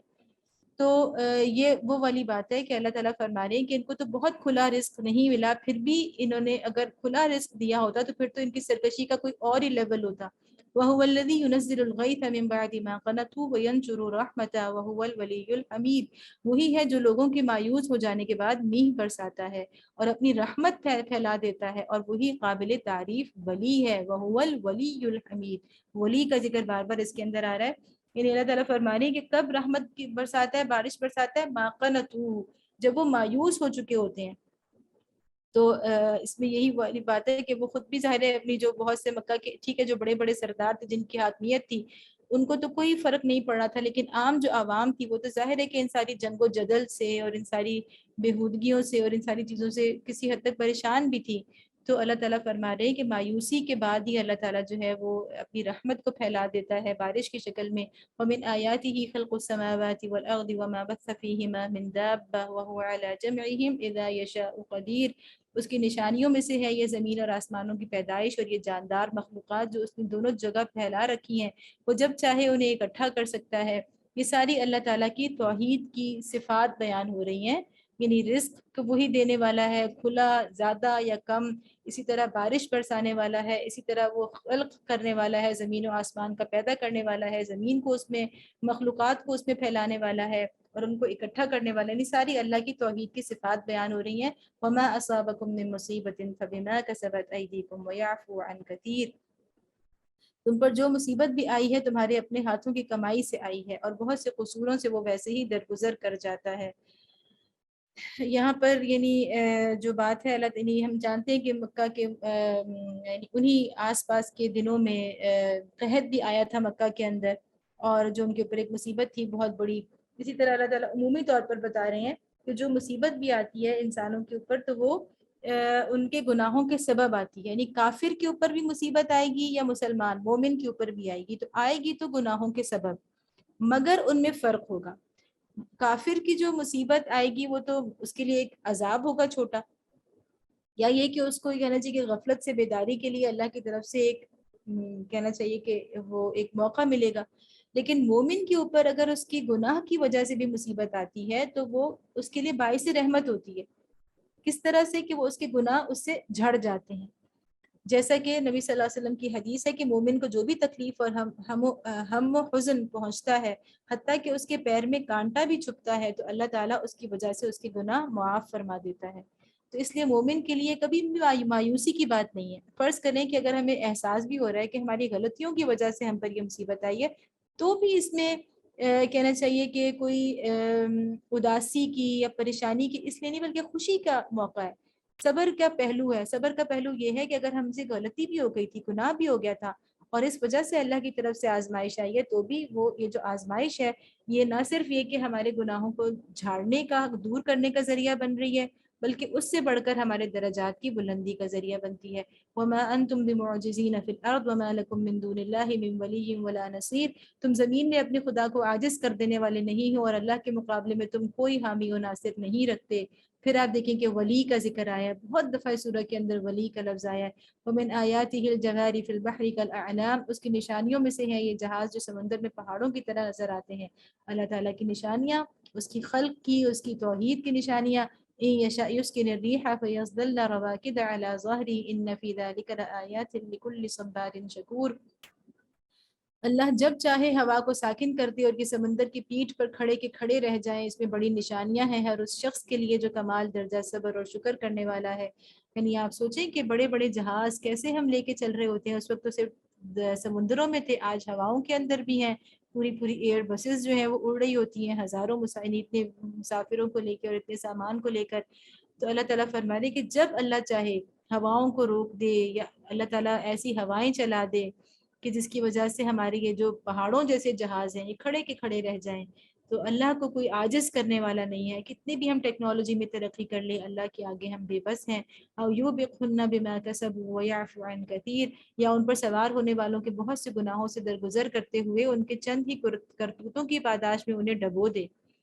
ٹھیک ہے، نہیں بہت سے گناہ تو معاف کر دیے، لیکن تمہارے چند گناہ ہی اس کے لیے کافی ہیں۔ جتنی نافرمانیاں صبح سے لے کے شام تک اللہ کی تم کر رہے ہو، ان میں سے چند نافرمانیاں ہی اس بات کے لیے کافی ہیں کہ تو وہ تمہیں غرق کر دے ان سمندروں کے اندر۔ وَيَعْلَمَ الَّذِينَ يُجَادِلُونَ فِي آيَاتِنَا مَا لَهُم مِّن مَّحِيصٍ، اور اس وقت ہماری آیات میں جھگڑے کرنے والوں کو پتہ چل جائے کہ ان کے لیے کوئی جائے پناہ نہیں ہے، اللہ سے بچ کے کہاں جائیں گے۔ فَمَا أُوتِيتُم مِّن شَيْءٍ فَمَتَاعُ الْحَيَاةِ الدُّنْيَا، جو کچھ بھی تم لوگوں کو دیا گیا ہے وہ محض دنیا کی چند روزہ زندگی کا سر و سامان ہے۔ وَمَا عِندَ اللَّهِ خَيْرٌ وَأَبْقَىٰ، اور جو کچھ اللہ کے ہاں ہے وہ بہتر بھی ہے اور پائیدار بھی ہے، دونوں چیزیں اس سے کہیں بہتر کوالٹی، ٹھیک ہے، اور ہمیشہ رہنے والا۔ للذین آمنوا وعلی ربہم یتوکلون، لیکن وہ کن لوگوں کے لیے ہے؟ جو ایمان لاتے ہیں اور جو اپنے رب پر بھروسہ کرنا جانتے ہیں، اپنے رب پر بھروسہ کرتے ہیں۔ اس کا مطلب یہ ہے کہ جو اللہ پہ بھروسہ نہیں کرے گا بلکہ کہے گا کہ نہیں سب کچھ سامان دنیا کا میرا برابر ہوگا تو میں اللہ کے دین کے لیے جدوجہد کروں گا، اقامت دین کے لیے، دعوت اللہ کے لیے، ٹھیک ہے، تو اللہ تعالیٰ فرما رہے نہیں، ایمان کے ساتھ توکل لازمی ہے۔ ایمان کے تقاضوں کو آپ پورا نہیں کر سکتے اس وقت تک جب تک کہ آپ اللہ پہ توکل نہ کریں کسی نہ کسی لیول میں۔ آپ کو لازماً دعوت اللہ کے لیے، جیسا کہ ہم نے سورہ حامیم السجدہ میں پڑھ لیا، وقت نکالنا ہے، اس کو اپنی زندگی کا مشن بنانا ہے، زندگی میں اس کو ایک مقام پر رکھنا ہے، اس کے لیے ٹائم نکالنا ہے، اس کے لیے اپنے آپ کو ٹرین کرنا ہے، اس کا ماحول بنانا ہے، ٹھیک ہے۔ اس کے بعد اگلا مرحلہ چلے، اگر اگلے مرحلے تک نہیں بھی پہنچتے تو دعوت کے مرحلے تک تو پہنچنا ہے، اس سے اگلا مرحلہ کیا؟ اقامت دین کا مرحلہ، اس کے لیے اجتماعی جدوجہد کا مرحلہ۔ تو آپ کو ان سب چیزوں کے لیے اپنی زندگی میں سے، اپنے وقت میں سے ٹائم نکالنا ہے، اور اس کے لیے آپ کو ظاہر ٹائم کے ساتھ ساتھ مال بھی نکالنا ہے۔ کوئی کام دنیا کا جو ہے بغیر پیسوں کے نہیں ہوتا، تو اتنا بڑا کام کیسے بغیر روپے پیسے کے ہو سکتا ہے؟ تو اللہ تعالیٰ فرما رہے ہیں کہ انہی لوگوں کے لیے وعدے ہیں جو ایمان کے ساتھ اللہ پہ توکل کرنا جانتے ہیں۔ والذین یجتنبون کبائر الاثم والفواحش فاذا ما غضبوا هم یغفرون۔ اب وہ جو بڑے بڑے گناہوں اور بے حیائی کے کاموں سے پرہیز کرتے ہیں اور اگر غصہ آ جائے تو درگزر کر جاتے ہیں۔ اور والذین استجابوا لربهم واقاموا الصلاة وامرهم شورى بینهم ومما رزقناهم ينفقون، جو اپنے رب کا حکم مانتے ہیں، نماز قائم کرتے ہیں، اپنے معاملات آپس کے مشورے سے چلاتے ہیں، ہم نے جو کچھ بھی رزق انہیں دیا ہے اس میں سے خرچ کرتے ہیں۔ والذین اذا اصابهم البغي هم ينتصرون، اور جب ان پر زیادتی کی جاتی ہے تو اس کا مقابلہ کرتے ہیں۔ اچھا، یہاں پہ مومنانہ اوصاف آئے ہیں، ان مومنانہ اوصاف کو آپ ضرور اس سورہ کا جو مرکزی مضمون ہے اس سے ریلیٹ کریں گے، اور وہ خود بخود ہو بھی رہے ہیں۔ ان مومنانہ اوصاف میں اگر آپ دیکھیں تو کچھ اوصاف وہ ہیں جو انفرادی ہیں، کچھ ہیں اجتماعی۔ اس کا مطلب ہے کہ انسان کی مومنانہ زندگی کمپلیٹ ہی نہیں ہوتی صرف انفرادی زندگی تک، اس کی مومنانہ زندگی کے کچھ پہلو لازماً اجتماعیت کے متقاضی ہیں۔ اس کی مومنانہ زندگی کی کچھ تصویریں، کچھ پہلو، کچھ خوبیاں اسی وقت نمایاں ہو کے سامنے آئیں گی، اس کے ایمان کے کچھ پہلو اسی وقت سامنے آئیں گے جب وہ اجتماعی زندگی میں آئے گا، ٹھیک ہے۔ تو اسی لیے اب اگر آپ دیکھیں تو ان میں سے کچھ چیزیں ایسی ہیں جو کہ انفرادی زندگی سے تعلق ہے، کچھ ایسی ہیں جو اجتماعی زندگی سے تعلق ہے ان کا۔ انفرادی میں کیا ہے؟ یہ توکلون، یجتنبون کبائر الاثم، بڑے گناہوں سے بچتے ہیں، ہم یغفرون، معاف کر دیتے ہیں، اپنی ذات کے لیے انتقام نہیں لیتے، جیسا کہ حدیث مبارکہ میں ہے کہ نبی صلی اللہ علیہ وسلم کبھی بھی اپنی ذات کے لیے کسی سے انتقام نہیں لیا کرتے تھے، لیکن جہاں پہ اللہ کے دین کی بات آتی تھی تو وہاں پر ضرور انتقام لیتے تھے۔ اسی طرح سے استجابوا لربہم، اللہ کی بات پر، اللہ کی پکار پر لبیک کہتے ہیں، جواب دیتے ہیں، ٹھیک ہے، اللہ کے دین کے جو تقاضے سامنے آ جائیں، استجابوا لربہم، اللہ کا ہر حکم مانتے ہیں۔ اس کے بعد اقاموا الصلاۃ، نماز قائم کرتے ہیں۔ اچھا، یہ تو انفرادی ہوگا۔ اجتماعی اب اگر آپ دیکھیں، امرہم شورا بینہم، ان کے آپس کے معاملات مشورے سے طے پاتے ہیں۔ یہ نہیں کہا گیا کہ مشورہ کرتے ہیں، بلکہ فیصلہ مشورے کی بنیاد پر ہوتا ہے۔ فیصلہ جو ہوتا ہے وہ صرف یہ نہیں کہ مشورہ تو کر لیا لیکن فیصلہ اپنی مرضی سے کیا۔ تو اللہ تعالیٰ نے ہمیں دیا کہ ہمارے اجتماعی معاملات چاہے وہ گھر کی سطح پر ہوں، ایک گھر میں اسلامی اجتماعیت کیسے قائم ہوگی؟ جب گھر کے لوگ آپس میں مشورے سے کام کریں گے، یعنی گھر کے سربراہ کو اللہ تعالیٰ بتا رہے ہیں کہ گھر بھی ایک چھوٹی سی اجتماعیت ہے۔ اگر آپ نے اپنے گھر کے اندر اسلامی اجتماعیت قائم کرنی ہے تو آپ کو پہلا اصول کیا کا اختیار کرنا ہے؟ شورائیت کا۔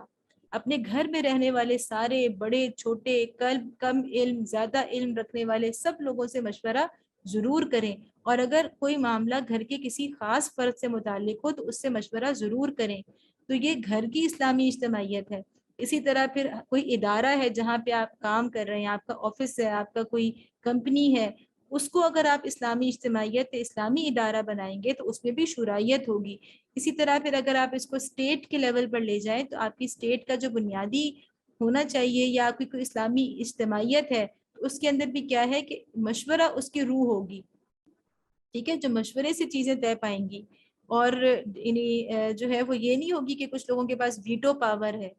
اور کچھ لوگوں کے ہاتھ میں بس اختیارات ہیں اور یہ بھی نہیں ہوگا کہ مشورہ کرتے تو ہیں لیکن وہ ایک محض کاغذی کارروائی ہوتی ہے، مشورہ کرنے کے بعد کچھ ہی لوگوں کے پاس ساری اتھارٹی ہے۔ اس طرح کی کوئی چیز اگر کسی جگہ پر ہوگی، خواہ وہ گھر ہو، کوئی کمپنی، کوئی ادارہ ہو یا اسلامی ریاست ہو، اس کی پارلیمنٹ کی اگر یہ صورتحال ہے، اس کے الیکشنز اگر بالکل کہنا چاہیے کہ ایک مذاق بن کر رہ گئے ہیں، ٹھیک ہے، انڈائریکٹلی وہ کچھ ہی لوگوں کے ہاتھوں میں ہوتے ہیں، تو یہ ساری چیزیں پھر جو ہیں وہ اسلامی اجتماعیت وہ نہیں ہو سکتی۔ نہ وہ گھر اسلامی اجتماعیت کا نمونہ ہے، نہ وہ ریاست، نہ وہ اجتماعیت، نہ وہ تنظیم۔ اسی طرح دوسری چیز مما رزقناہم ینفقون، یہ بھی اجتماعی طور پر کہ وہ خرچ کرتے ہیں اللہ کی راہ میں، یعنی دوسروں پر وہ خرچ کرتے ہیں۔ پھر اس کے بعد ایک اور چیز ہم ینتصرون، ہم ینتصرون بڑی زبردست چیز ہے کہ جب ان پر زیادتی کی جاتی ہے تو اس کا مقابلہ کرتے ہیں۔ یہ نہیں ہوتا کہ ظلم برداشت کرتے رہتے ہیں، اگر آپ اس پہ غور کریں تو یہ اتنی بڑی چیز ہے، اتنی بڑی مومنانہ خوبی ہے۔ جیسے ہم اپنے بچوں کو یہ نہ سکھائیں کہ بھئی کوئی آپ سے کوئی ڈاکو آئے نا تو بس فوراً سب کچھ حوالے کر دینا۔ نبی صلی اللہ علیہ وسلم نے کیا فرمایا، اگر اپنے مال کی حفاظت کے لیے بھی کسی کی جان چلی جاتی ہے تو وہ شہید ہے۔ اسلام کمزوروں بزدلوں کا دین نہیں ہے۔ اگر اسلام میں ایسے بزدل لوگ ہوں گے جو اپنے مال کی حفاظت نہیں کر سکتے، اپنے دین کی حفاظت کیسے کریں گے؟ اور یہی وجہ ہے کہ آج ایک کے بعد ایک اللہ کی حدود توڑی جا رہی ہیں، گرائی جا رہی ہیں، اور ان کو جو ہے وہ کسی کے اندر اتنی قوت نہیں ہے کہ انہیں اٹھا کر کھڑا کر دے، اللہ کے قوانین کو نافذ کر دے، اس لیے کہ ہمارے اندر اتنی کمزوری آ چکی ہے، بزدلی آ چکی ہے کہ ہم لوگوں کی بدماشی سے ڈر جاتے ہیں،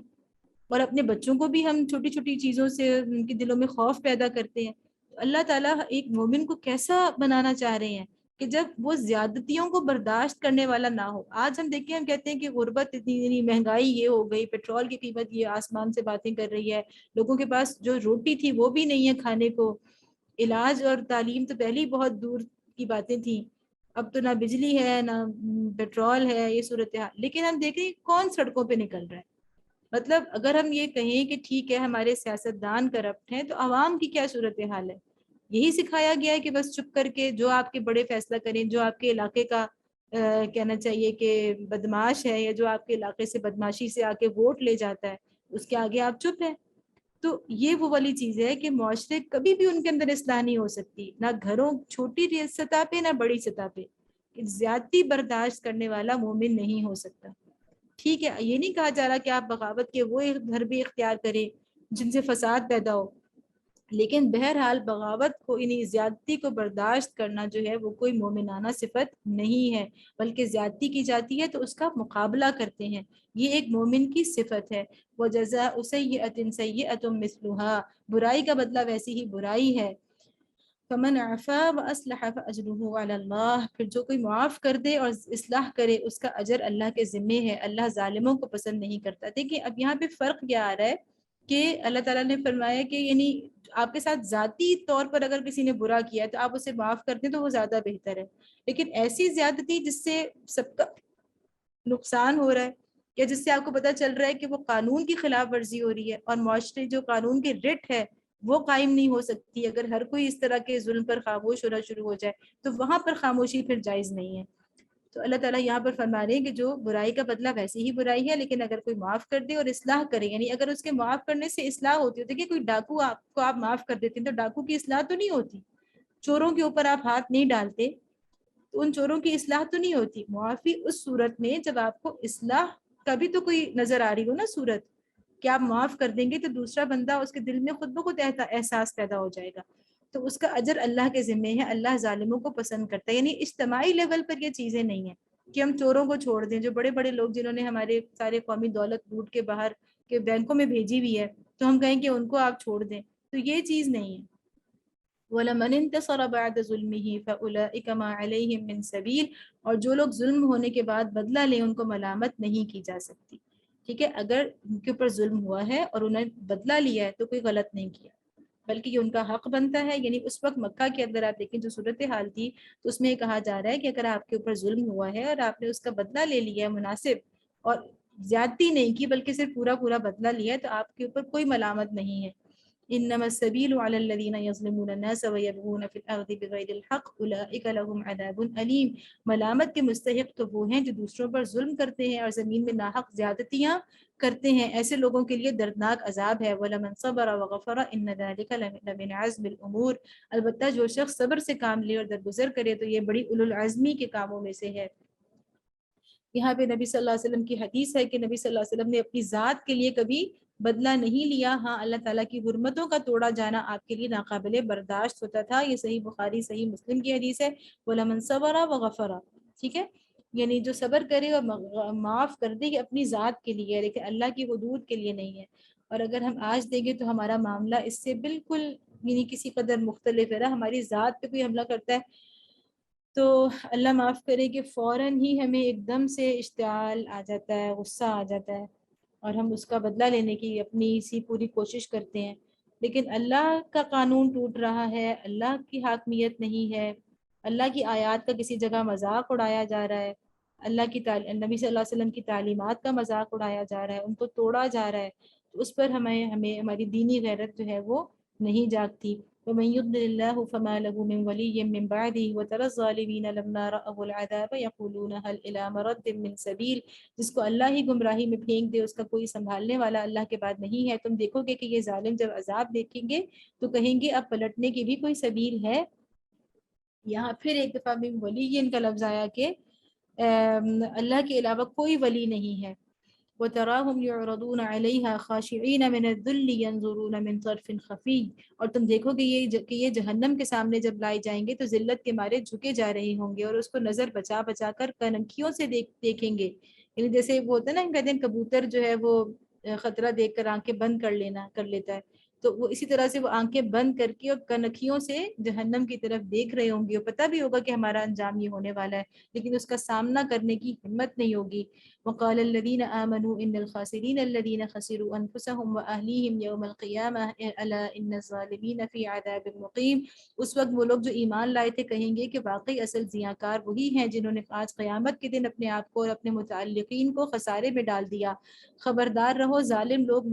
مستقل عذاب میں ہوں گے۔ وما كان لهم من أولياء ينصرونهم من دون الله ومن يضلل الله فما له من سبيل، اور ان کے کوئی حامی و سرپرست نہ ہوں گے جو اللہ کے مقابلے میں ان کی مدد کو آئیں۔ دیکھیں پھر آیا اولیاء، اتنی کثرت سے اس سورہ کے اندر یہ لفظ آیا ہے کہ ان کا کوئی سرپرست اس دن نہیں ہوگا جو ان کی مدد کو آئے، جس سے اللہ گمراہی میں پھینک دے اس کے لیے بچاؤ کی کوئی سبیل نہیں۔ استجیبوا لربکم من قبل ان یأتی یوم لا مرد له من اللہ، مان لو اپنے رب کی بات قبل اس کے کہ وہ دن آئے جس کے ٹلنے کی کوئی صورت اللہ کی طرف سے نہیں ہے۔ ما لکم من ملجأ یومئذ وما لکم من نکیر، اس دن تمہارے لیے کوئی جائے پناہ نہ ہوگی اور نہ کوئی تمہارے حال کو بدلنے کی کوشش کرنے والا ہوگا۔ فَإِنْ أَعْرَضُوا فَمَا أَرْسَلْنَاكَ عَلَيْهِمْ حَفِيظًا، اب اگر یہ لوگ منہ موڑتے ہیں تو اے نبی صلی اللہ علیہ وسلم ہم نے تم کو ان پر نگہبان بنا کر تو نہیں بھیجا ہے۔ إِنْ عَلَيْكَ إِلَّا الْبَلَاغُ، تم پر تو صرف بات پہنچا دینے کی ذمہ داری ہے۔ وَإِنَّا إِذَا أَذَقْنَا الْإِنسَانَ مِنَّا رَحْمَةً فَرِحَ بِهَا، انسان کا حال یہ ہے کہ جب ہم اسے اپنی رحمت کا مزہ چکھاتے ہیں تو اس پر پھول جاتا ہے۔ وَإِن تُصِبْهُمْ سَيِّئَةٌ بِمَا قَدَّمَتْ أَيْدِيهِمْ فَإِنَّ الْإِنسَانَ كَفُورٌ، اور اگر اس کے اپنے ہاتھوں کا کیا دھرا کسی مصیبت کی شکل میں اس پر الٹ پڑتا ہے تو سخت ناشکرا بن جاتا ہے۔ یعنی وہی والا مضمون ہے جو قرآن میں بار بار آیا کہ مصیبت کے اوپر ایک اور رویہ اور نعمتوں کے اوپر ایک اور رویہ، دونوں حالتوں میں اللہ کا جو پسندیدہ یا اللہ کا جو مطلوب رویہ ہے وہ نہیں ہوتا، تو یہ چیز ہدایت کے ملنے میں رکاوٹ ہوتی ہے۔ ہمیشہ اس طرز عمل کو اللہ تعالیٰ نے قرآن میں بیان کیا ہے کہ ایسے لوگ ہدایت حاصل نہیں کر پاتے۔ للہ ملک السماوات والارض، اللہ زمین اور آسمانوں کی بادشاہی کا مالک ہے۔ یہ اللہ کی یعنی سورہ ختم ہونے جا رہی ہے تو اس وقت یہاں پہ اللہ کی بڑائی اور اللہ کی توحید کا ایک مرتبہ پھر بیان ہے۔ یخلق ما یشاء، جو کچھ چاہتا ہے پیدا کرتا ہے۔ یہب لمن یشاء اناثا ویہب لمن یشاء الذکور، جسے چاہتا ہے لڑکیاں دیتا ہے، جسے چاہتا ہے لڑکے دیتا ہے۔ او یزوجہم ذکرانا واناثا، جسے چاہتا ہے لڑکے اور لڑکیاں ملا جلا کر دیتا ہے۔ ویجعل من یشاء عقیما، اور جسے چاہتا ہے بانجھ کر دیتا ہے۔ انہ علیم قدیر، وہ سب کچھ جانتا اور ہر چیز پر قادر ہے. وما كان لبشر أن يكلمه الله إلا وحيا أو من وراء حجاب أو يرسل رسولا فيوحي بإذنه ما يشاء إنه علي حكيم. کسی بشر کا یہ مقام نہیں ہے کہ اللہ اس سے روبرو بات کرے. اس کی بات یا تو وحی اشارے کے طور پر ہوتی ہے یا پردے کے پیچھے سے، یا پھر وہ کوئی پیغام بر فرشتہ بھیجتا ہے، اور وہ اس کے حکم سے جو کچھ وہ چاہتا ہے وہی کرتا ہے. وہ برتر اور حکیم ہے. یہاں پر یہ وہ والی آیت ہے کہ جس میں اللہ تعالیٰ نے وحی کے مختلف جو شکلیں ہیں، جو صورتیں ہیں وہ بیان فرمائی ہیں. اور آپ دیکھیں گے سورہ شروع بھی اسی سے ہوئی تھی، کذالک یوحی الیک، وحی کے ذکر سے، اور یہاں پہ ختم بھی اسی پر ہو رہی ہے کہ وہاں پہ اجمالاً یعنی مختصر طور پہ اللہ نے وحی کا ذکر کیا تھا، اور جہاں سورہ ختم ہو رہی ہے تو وہاں پہ اللہ تعالیٰ وحی کی تفصیلاً ذکر فرما رہے ہیں کہ وحی کی کون کون سی شکلیں ہیں. اس کی تشریح میں حضرت عائشہ رضی اللہ تعالی عنہ کا بیان ہے کہ نبی صلی اللہ علیہ وسلم پر وحی آنے کی ابتدا سچے خوابوں سے ہوئی تھی. لیکن 3 چیزیں آئی ہیں اس میں، 3 طریقے ہیں وحی کے. پہلا ہے وحیاً، عمومی طور پہ جو اللہ تعالیٰ نے ذکر کیا عام وحی، اس کے لفظ آیا وحیاً، ٹھیک ہے. اور وحیاً سے یہاں پہ مراد دراصل کیا ہے، کسی بھی قسم کا اشارہ. یعنی اللہ نے کہا دیکھیں پہلی بات اللہ تعالیٰ نے فرمائی کسی سے بھی اللہ روبرو بات نہیں کرتا، روبرو بات نہیں کرتا. البتہ 3 طریقوں سے وحی آتی ہے. پہلی چیز کیا ہے کہ وحیاً یعنی مطلق وحی، کسی بھی طرح سے اشارہ. اب وہ خواب بھی ہو سکتا ہے اور اس کے علاوہ بھی کوئی صورت ہو سکتی ہے. تو اس کا ذکر نبی صلی اللہ علیہ وسلم عائشہ کی حدیث میں ہے کہ عائشہ کا بیان ہے کہ نبی صلی اللہ علیہ وسلم پر وحی آنے کی ابتدا یعنی سب سے پہلے آغاز اسی طرح سے ہوا تھا کہ سچے خوابوں سے ہوئی تھی. یہ بھی اس وحیاً کی ایک شکل ہے، ٹھیک ہے، سچے خوابوں سے. بخاری مسلم کی حدیث ہے. اس کے بعد دوسرا طریقہ یہ ہے کہ او من وراء حجاب، یا جیسے کہ اللہ تعالیٰ خود مخاطب ہو لیکن پردے بیچ میں پردہ حائل ہو، جیسا کہ معراج کے موقع پر ہوا. ہم جانتے ہیں کہ نبی صلی اللہ علیہ وسلم سے اللہ تعالیٰ نے اگر کلام فرمایا تو پردے کے پیچھے سے فرمایا. او یرسل رسولا، اور تیسرا پھر وہ جو بہت سب سے زیادہ ہم جس سے مانوس ہیں یا جو جس کا ذکر قرآن میں سب سے زیادہ ہے، وہ یہ کہ جبریل کوئی رسول بھیج کر، یعنی کوئی فرشتہ پیغام بر فرشتہ بھیج کر، تو جبریل امین کے ذریعے سے. تو یہ 3 جو ذریعے ہیں وحی کے آنے کے، یہ اللہ تعالیٰ نے اس میں بتا دیا کہ 3 ہی ذریعے ہیں. فَيُوحِيَ بِإِذْنِهِ مَا يَشَاءُ، اور وہ اس کے حکم سے جو کچھ چاہتا ہے وہ جو حکم سے جو کچھ وہ چاہتا ہے وحی کرتا ہے. وہ برتر اور حکیم ہے. وَكَذَلِكَ أَوْحَيْنَا إِلَيْكَ، اور اسی طرح اے محمد صلی اللہ علیہ وسلم ہم نے اپنے حکم سے ایک روح تمہاری طرف وحی کی ہے. یہاں پر اللہ تعالیٰ کی مراد یہ ہے روحم، یہاں پہ جو روح کا لفظ ہے اس سے مراد جبریل امین نہیں ہے، بلکہ روح سے مراد یہاں پہ علم ہے. یعنی ساری وحی کو اللہ نے روح کہا ہے. اور یہ جو اللہ نے فرمایا کہ وَكَذَلِكَ أَوْحَيْنَا، اور اسی طرح ہم نے وحی کی آپ کی طرف، تو اس سے مراد وحی کا کوئی ایک طریقہ نہیں ہے، صرف وہ نہیں جو جبریل امین کے آنے کا، بلکہ سارے طریقے جو پیچھے ذکر ہوئے، تینوں طریقے یہاں پہ مراد ہے. تینوں طریقوں کا ذکر کر کے اللہ نے فرمایا کہ ان تینوں طریقوں سے آپ کے اوپر روح آئی ہے، یعنی ان تینوں طریقوں سے آپ کے اوپر وحی کا علم آیا ہے. ما کنت تدری ما الکتاب ولا الایمان، تمہیں کچھ پتا نہ تھا کہ کتاب کیا ہوتی ہے اور ایمان کیا ہوتا ہے. وَلَكِنْ جَعَلْنَاهُ نُورًا نَهْدِي بِهِ مَن نَّشَاءُ مِنْ عِبَادِنَا وَإِنَّكَ لَتَهْدِي إِلَى صِرَاطٍ مُسْتَقِيمٍ، مگر اس روح کو ہم نے ایک روشنی بنا دیا، یعنی اس علم کو ہم نے ایک روشنی بنا دیا جس سے ہم راہ دکھاتے ہیں اپنے بندوں میں سے جسے چاہتے ہیں. یقیناً تم سیدھے راستے کی طرف رہنمائی کر رہے ہو. صراط اللہ الذی لہ ما فی السماوات وما فی الارض الا الی اللہ تصیر الامور، اس خدا کے راستے کی طرف جو زمین اور آسمانوں کی ہر چیز کا مالک ہے. خبردار رہو سارے معاملات اللہ ہی کی طرف رجوع کرتے ہیں. یعنی سورہ ختم کہاں ہو رہی ہے؟ اللہ کی طرف رجوع کرنے کی طرف، یعنی آخرت کی یاد دہانی پر سورہ کا اختتام ہو رہا ہے. اگلی سورہ سورۃ الزخرف ہے. یہاں تک ہم نے جو سب گروپ تھا، یعنی 4 سورتوں کا جو سب گروپ تھا وہ ہم نے کمپلیٹ کر لیا. اب اگلا جو سب گروپ ہے 4 سورتوں کا، اس میں بھی 4 سورتیں ہیں، ٹھیک ہے، وہ یہاں سے الزخرف سے شروع ہو رہا ہے.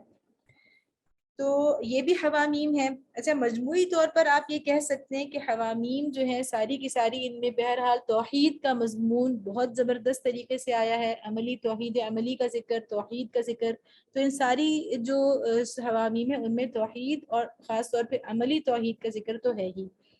اب ہم سورۃ الزخرف کے اگر ہم تعارف میں اس کا زمانہ نزول دیکھیں تو ایک تو روایت اس میں یہ ہے، یعنی بعض لوگوں کے خیال میں، مفسرین کے خیال میں، کہ یہ وہی اس کا زمانہ نزول ہے جو پچھلی چار صورتوں کا، نہیں متصل ہی ہے، جو پیچھے پڑھ کے آ رہے ہیں، بس اسی زمانے میں جب مسائل اور مشکلات اور آزمائشیں کافی اس حد تک پہنچ گئی تھیں کہ نبی صلی اللہ علیہ وسلم کے قتل کی سازشیں یا ان کے منصوبے بھی بننے شروع ہو چکے تھے۔ اچھا، ایک اور اس کے بارے میں یہ بھی بعض مفسرین کا خیال ہے کہ حوامیم میں سے یہ سورت جو ہے وہ نزول کے اعتبار سے آخری سورہ ہے،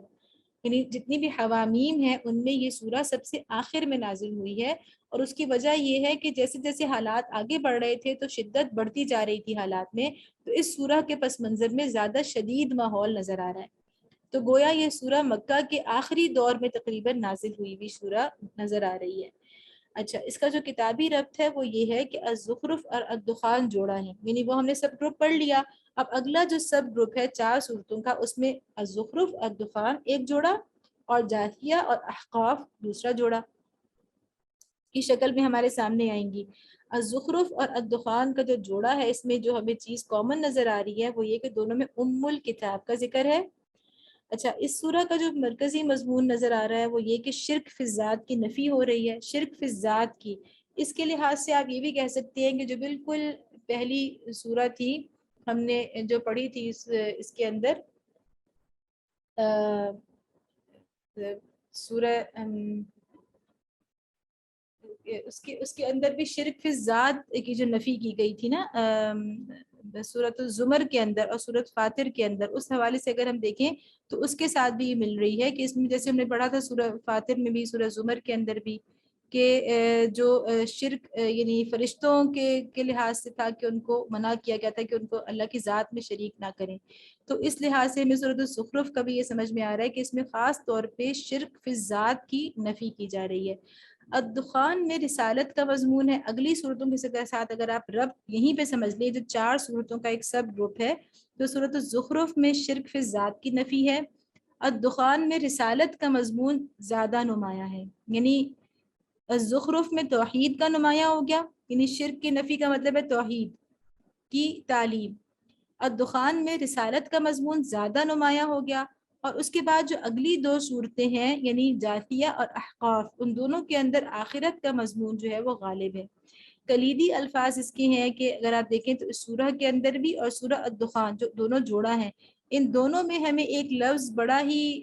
کہنا چاہیے کہ بہت ہی خوبصورتی کے ساتھ رکھا گیا ہے، مبین کا لفظ، اور کہاں کہاں پہ کس کس طرح سے یہ استعمال ہوا ہے، یہ اس پہ ہم انشاءاللہ غور کریں گے۔ اور دوسرا اس کے اندر جو کلیدی لفظ ہے نا، وہ اس سورہ کا جو نام ہے وہی آپ اس کا کلیدی لفظ بھی لے سکتے ہیں، اور وہ کیا ہے؟ زخرف۔ زخرف کا مطلب ہے سونا، جس سے ہم زیور بنا کر پہنتے ہیں، تو زخرف کا ذکر، اس کو آپ کی ورڈ اس لیے لے سکتے ہیں کہ اس میں سونے کا ذکر یعنی دولت، مال و دولت کا ذکر بہت زیادہ آیا ہے، کہیں پہ سونے کا نام لے کر یا کہیں پہ اور کسی کے اعتبار سے، لیکن دراصل سونا بھی دراصل مال و دولت کی ایک علامت ہوتی ہے نا۔ آج بھی اگر ہم دیکھیں تو سونے سے ہی باقی ساری کرنسی اور سارا کچھ اسی سے ریلیٹڈ ہوتا ہے، اتنے ہی آپ کے یہاں نوٹ چھاپے جاتے ہیں جتنا سونے کا ذخیرہ کسی یعنی اس کے پاس ہوتا ہے، اسٹیٹ کے پاس ہوتا ہے، تو سونا ہی اصل دولت ہے، تو اس میں دولت کا بہت ذکر آیا ہے، اور اسی میں یہ زخرف بھی ایک جگہ بلکہ 1-2 جگہ پہ سونے کا ذکر بھی آیا، اور زخرف کا لفظ بھی جو ہے وہ سونے کے لیے استعمال ہوتا ہے، تو یہی اس کا کی ورڈ بھی ہے کہ دولت کا ذکر کس کس تناظر میں آیا ہے، یہ ہم کو سورہ کے پڑھنے سے معلوم ہوگا انشاءاللہ۔ تو ہم سورت کو پڑھتے ہیں، بسم اللہ الرحمن الرحیم، حامیم والکتاب المبین، قسم ہے اس واضح کتاب کی۔ اب دیکھیں اس میں جو سب سے پہلے اللہ تعالیٰ نے رکھ دیا، اس سے پتہ چلا کہ جس چیز کا ذکر ہو رہا ہے، یعنی مسئلہ کیا تھا کہ وہ نبی صلی اللہ علیہ وسلم کی رسالت کو جھٹلا رہے تھے، اور اللہ کی طرف سے جو وحی آ رہی تھی اس کا انکار کر رہے تھے، یعنی یہی اصل میں ایشو تھا نا، کہ یہ نبی صلی اللہ علیہ وسلم جو ہے ان کے اوپر وحی نہیں آتی، اور جو کچھ یہ پیش کر رہے ہیں وہ یا تو اللہ کی طرف سے نہیں ہے، یا پھر وہ یہ ماننے کے لیے تیار نہیں تھے کہ یہ واضح ہے، تو یعنی وہ سمجھ رہے تھے کہ تو اس میں کچھ الگ سی باتیں ہیں جو ہماری سمجھ سے بالا تر ہیں، تو اللہ تعالیٰ اس سورہ کے اندر جس چیز کو بہت نمایاں کر رہے ہیں وہ یہ کہ یہ کتاب نہ صرف یہ کہ عربی کے اندر آئی ہے بلکہ بڑی واضح ہے، آپ اس میں یہ نہیں کہہ سکتے کہ اس کے اندر ایسی باتیں آئی ہیں جو ہماری عام انسان کی سمجھ میں نہیں آ سکتی. جیسا کہ ہمارے یہاں بھی بعض دفعہ یہ خیال کیا جاتا ہے نا کہ اتنا علم آپ کے پاس ہو، اتنی آپ نے مدارس سے فلاں فلاں درجے تک آپ نے علم حاصل کیا ہو تو آپ قرآن پڑھیں، ورنہ آپ قرآن نہ پڑھیں. یہ سوچ درست نہیں ہے، کیونکہ اللہ تعالیٰ نے خود قرآن میں بار بار فرمایا کہ والکتاب المبین، اور یہ بھی فرمایا کہ وَلَقَدْ يَسَّرْنَا الْقُرْآنَ لِلذِّكْرِ فَهَلْ مِن مُدَّكِرٍ، آسان کر دیا ہم نے اس کو ذکر کے لیے. یعنی ٹھیک ہے کہ اس میں یعنی فلسفے کے لیے اور الہیات کے لیے اور احکام کے لیے اور فقہ کے لیے تو یہ کتاب آسان نہیں ہے، لیکن ذکر کے لیے، نصیحت حاصل کرنے کے لیے، جس سے اپنی عام زندگی میں، روزمرہ کی زندگی میں اپنے لیے راہ راست لینی ہو، اس کے لیے کتاب بالکل مبین ہے. مبین یعنی بالکل کلیئر ہے، واضح ہے. تو اللہ تعالیٰ قسم کھا رہے ہیں اس کتاب مبین کی، انا جعلناہ قرآنا عربیا لعلکم تعقلون، کہ ہم نے اسے عربی زبان کا قرآن بنایا ہے تاکہ تم لوگ اسے سمجھو. اب اللہ تعالیٰ فرما رہے ہیں کہ تمہیں تو یہی اعتراض ہے کہ عربی میں کیوں آیا، اگر عربی میں نہ ہوتا تو تمہارے لیے مبین کس طرح ہو سکتا تھا. تو اللہ تعالیٰ جب بھی کسی قوم کے پاس کوئی وحی بھیجتے ہیں تو وہ اتنی سادہ انداز سے ہوتی ہے کہ وہ ہر طرح کے فہم اور عقل رکھنے والے انسان کی سمجھ میں آ جائے. بہت بڑے عقل مند آدمی کو بھی سمجھ آ جائے، بہت بڑے فلسفی کو بھی اپنے لیول پر سمجھ آئے، فلسفیانہ انداز سے سمجھ میں آئے، اور ایک عام انسان کو بھی سمجھ میں آ جائے اپنی ذاتی زندگی کے لیے. وَإِنَّهُ فِي أُمِّ الْكِتَابِ لَدَيْنَا لَعَلِيٌّ حَكِيمٌ، اور در حقیقت یہ ام الکتاب میں ثبت ہے ہمارے ہاں بڑی بلند مرتبہ اور حکمت سے لبریز کتاب. ام الکتاب کا مطلب یہ ہے کہ اللہ تعالیٰ کی وہ کتاب جس کو کہیں پہ اللہ تعالیٰ نے مثلا سورہ واقعہ میں سے کتاب مکنون کہا ہے، اور اللہ تعالیٰ نے اسی سورۃ البروج میں اس میں لوح محفوظ میں لکھا ہوا کہا ہے. تو مطلب یہ ہے کہ وہ ام الکتاب جو اللہ کے پاس موجود ہے، اور جس میں سے اللہ تعالیٰ یعنی دنیا کے اندر اسی میں سے مختلف زمانوں میں اللہ تعالیٰ وہی نازل کرتے ہیں، مختلف کتابیں نازل کرتے ہیں. مطلب یہ کہ جتنی بھی انبیاء پر کتابیں آئیں وہ سب ایک ہی ام الکتاب سے نکلی ہیں. جیسے ہم نے پچھلی صورت میں پڑھا تھا کہ سب جو ادیان تھے، شرع لکم من الدین، تو وہ سارے ادیان جو تھے وہ ایک ہی ان کی سورس تھی اور ان کی بنیادی تعلیمات ایک ہی تھیں. تو اس کا مطلب یہ ہے کہ وہ ام الکتاب ایک ہی ہے، وہ لدینا، وہ اللہ کے پاس ہے، اور اسی میں سے نکل کر یہ مختلف زمانوں میں مختلف کتابیں نازل ہوتی ہیں. أَفَنَضْرِبُ عَنْكُمُ الذِّكْرَ صَفْحًا أَن كُنْتُمْ قَوْمًا مُسْرِفِينَ، اب کیا ہم تم سے بیزار ہو کر کے درس نصیحت تمہارے ہاتھ بھیجنا چھوڑ دیں صرف اس لیے کہ تم حد سے گزرے ہوئے لوگ ہو. یعنی اگر آپ سننے کے لیے تیار نہیں ہیں تو صرف آپ کی نسل تک تو یہ کتاب نہیں رہے گی. ٹھیک ہے، اگر آپ اس سے بیزار ہیں تو یہ نہیں ہو سکتا کہ آپ کی بیزاری کی وجہ سے ہم اس کتاب کو ہی نازل نہ کریں. کتاب کی جو فائدہ ہوتا ہے نا وہ یہ ہوتا ہے کہ وہ ہمیشہ موجود ہوتی ہے. یعنی اگر آپ نے کسی کو کوئی کتاب دے دی، اس کے گھر میں ہے، ٹھیک ہے، ہو سکتا ہے کہ اس کے بچے یا اس کے بچوں کے بچے یا اس کے بچوں کے بچوں کے بچے اس کو پڑھ لیں. تو یہی وہی والی بات ہے کہ اللہ تعالیٰ فرما رہے ہیں کہ کتاب کی تو یہ برکت ہوتی ہے. علم کی سب سے زبردست سورس اسی اللہ تعالیٰ نے قلم کی قسم کھائی ہے، نون والقلم وما یسطرون، لکھی ہوئی چیز، تحریری چیز، کہ وہ نسلاً بعد نسل چلتی رہتی ہے. وَكَمْ أَرْسَلْنَا مِن نَبِيٍّ فِي الْأَوَّلِينَ، پہلے گزری ہوئی قوموں میں بھی بارہا ہم نے نبی بھیجے ہیں. وَمَا يَأْتِيهِم مِّن نَبِيٍّ إِلَّا كَانُوا بِهِ يَسْتَهْزِئُونَ، کبھی ایسا نہیں ہوا کہ کوئی نبی ان کے ہاں آیا ہو اور انہوں نے اس کا مذاق نہ اڑایا. یعنی کوئی بھی نئی بات نہیں ہے، نبی کا آنا بھی نئی بات نہیں ہے، یہ کتاب جو باتیں لے کر آ رہی ہے وہ باتیں بھی نئی نہیں ہیں، وہ سب ام الکتاب میں سے نکلی ہوئی پرانی باتیں ہیں. فَأَهْلَكْنَا أَشَدَّ مِنْهُمْ بَطْشًا وَمَضَىٰ مَثَلُ الْأَوَّلِينَ، پھر جو لوگ ان سے بدرجہ زیادہ طاقتور تھے انہیں ہم نے ہلاک کر دیا. پچھلی قوموں کی مثالیں گزر چکی ہیں، جو زیادہ قوی لوگ تھے جن کی مثالیں قرآن میں بہت دفعہ آئیں. وَلَئِن سَأَلْتَهُم مَّنْ خَلَقَ السَّمَاوَاتِ وَالْأَرْضَ لَيَقُولُنَّ خَلَقَهُنَّ الْعَزِيزُ الْعَلِيمُ، اگر تم ان لوگوں سے پوچھو کہ زمین اور آسمانوں کو کس نے پیدا کیا ہے تو یہ خود کہیں گے کہ انہیں اسی زبردست علیم ہستی نے پیدا کیا ہے. کسی نے آج تک دعویٰ نہیں کیا کہ اللہ کے علاوہ کسی اور نے زمین و آسمان پیدا کیے ہوں. الذی جعل لکم الارض مہدا وجعل لکم فیہا سبلا لعلکم تہتدون، وہی نا جس نے تمہارے لیے زمین کو گہوارہ بنایا اور اس میں تمہاری خاطر راستے بنا دیے تاکہ تم اپنی منزل مقصود کی راہ پا سکو. گہوارہ بنا دیا یعنی ایک تمہارے لیے اتنا خوبصورت مزیدار سا ایک کہنا چاہیے کہ وہ ہے، ایک جھولا ہے تمہارے لیے، ایک بستر ہے تمہارے لیے. ٹھیک ہے. یعنی اگر ہم دیکھیں کہ جیسے یہ اس کی جو کہا جاتا ہے، مولانا مودودی نے بھی تفہیم القرآن میں ذکر کیا، سب کو معلوم ہے کہ زمین کس رفتار کے ساتھ سورج کے گرد گردش کر رہی ہے. یعنی بندوق سے نکلی ہوئی گولی سے زیادہ تیز رفتار ہے یہ پوری کائنات، یہ کرۂ ارض، جس کے اوپر ہم مزے سے چل پھر رہے ہیں، اس کے اوپر اپنی تعمیرات کرتے ہیں، تو ہمیں محسوس بھی نہیں ہوتا کہ اتنی تیزی سے بھاگ رہی ہے نا. اللہ نے اس کو اتنی تیز رفتار چیز کو ہمارے لیے اتنا پرسکون بنا دیا ہے. وہ کوئی ایسی، اللہ نے اس کے لیے طبعی فزیکل ایسے قوانین بنا دیے ہیں جن کی وجہ سے یہ اتنی ٹھہری ہوئی ہے. پھر یہ کہ اس کے اندر راستے بنا دیے، جیسے وہی والی بات کہ پہاڑوں میں درے اور میدانوں میں دریاؤں کے ذریعے سے راستے. تو یہ دو بڑی بڑی چیزیں ہیں. اگر پہاڑوں کے اندر درے نہ ہوتے تو کبھی بھی ایک علاقے کے، دنیا کے ایک حصے کے انسان دوسرے حصے کے انسانوں سے کبھی تا قیامت متعارف نہیں ہو سکتے تھے. اسی طرح سے اگر یہ دریا نہ ہوتے تو انسان ان کے ذریعے سے جو ہے وہ راستوں کو تلاش نہیں کر سکتا تھا، سفر نہیں کر سکتا تھا. وَالَّذِي نَزَّلَ مِنَ السَّمَاءِ مَاءً بِقَدَرٍ فَأَنشَرْنَا بِهِ بَلْدَةً مَيْتًا كَذَلِكَ تُخْرَجُونَ. جس نے ایک خاص مقدار میں آسمان سے پانی اتارا اور اس کے ذریعے سے وہ مردہ زمین کو جلا اٹھایا، اسی طرح ایک روز تم زمین سے برآمد کیے جاؤ گے. اصل بات کیا ہے کہ مردہ زمین کو جلا اٹھایا، تو اس میں نشانی دنیا کے لیے بھی ہے اور آخرت کے اعتبار سے بھی ہے. وَالَّذِي خَلَقَ الْأَزْوَاجَ كُلَّهَا وَجَعَلَ لَكُم مِّنَ الْفُلْكِ وَالْأَنْعَامِ مَا تَرْكَبُونَ. وہی جس نے یہ تمام جوڑے پیدا کیے اور جس نے تمہارے لیے کشتیوں اور جانوروں کو سواری بنایا تاکہ تم ان کی پشت پر چڑھو.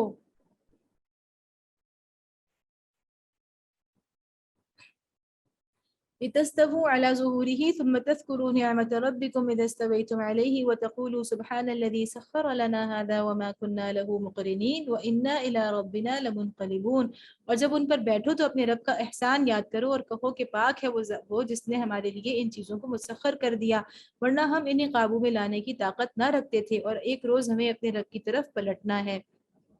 نبی صلی اللہ علیہ وسلم سے بھی ثابت ہے کہ نبی صلی اللہ علیہ وسلم جب سواری پر بیٹھا کرتے تھے تو اس آیت کو پڑھا کرتے تھے. یہ ایک دعا ہے ایک طرح سے سواری کی. اس کے علاوہ بھی سفر کی اور مسنون دعائیں ہیں جن کا سب سے جو پتہ چلتا ہے ہمیں ان کا خلاصہ یہ ہے کہ ہر موقع پہ اللہ کی پاکی بیان کرنا. یہ اللہ کی طرف سے ہے. جو آج ہمارے لیے پیٹرول سے ہم نے اتنی انرجی بھی نہیں ہم نے بنا لی ہے کہ ہمارے انجنز کو چلا رہی ہے، اس کی وجہ سے ہماری گاڑیاں سڑکوں کے اوپر دوڑ رہی ہیں. یہ ساری چیزیں ٹیکنالوجی جو ہم نے حاصل کر لی ہے، یہ سب کچھ اللہ کی پاکی بیان کریں. ان سب یہ سب اللہ کی علامات ہیں، اللہ کی نشانیاں ہیں. اور اس کے ساتھ دوسری بات یہ کہ انا الی ربنا لمنقلبون، کبھی اپنی موت کو نہ بھولیں، اللہ کی طرف واپسی کو نہ بھولیں. تو یہ وہ چیزیں جو ایک مومنانہ زندگی میں نظر آتی ہے کہ مومن ہر وقت اٹھتے بیٹھتے قدم رکھتے ہر وقت کسی نہ کسی انداز سے اللہ کو یاد کرتا ہے. وَجَعَلُوا لَهُ مِنْ عِبَادِهِ جُزْءًا إِنَّ الْإِنسَانَ لَكَفُورٌ مُبِينٌ. یہ سب کچھ جانتے اور مانتے ہوئے بھی ان لوگوں نے اس کے بندوں میں سے بعض کو اس کا جز بنا ڈالا. حقیقت یہ ہے کہ انسان کھلا احسان فراموش ہے. یہاں سے پتہ چلتا ہے عبادی جزءا، یعنی اس کی اس کا جز بنا دیا، یعنی اللہ کی عبادت کا جز بنا دیا. یعنی اللہ کے بندوں میں سے بعض کو اس کا جز بنا دیا، یعنی اللہ کا جز بنا دیا. اس کا مطلب یہ کہ شرک فی ذات کی نفی ہو رہی ہے.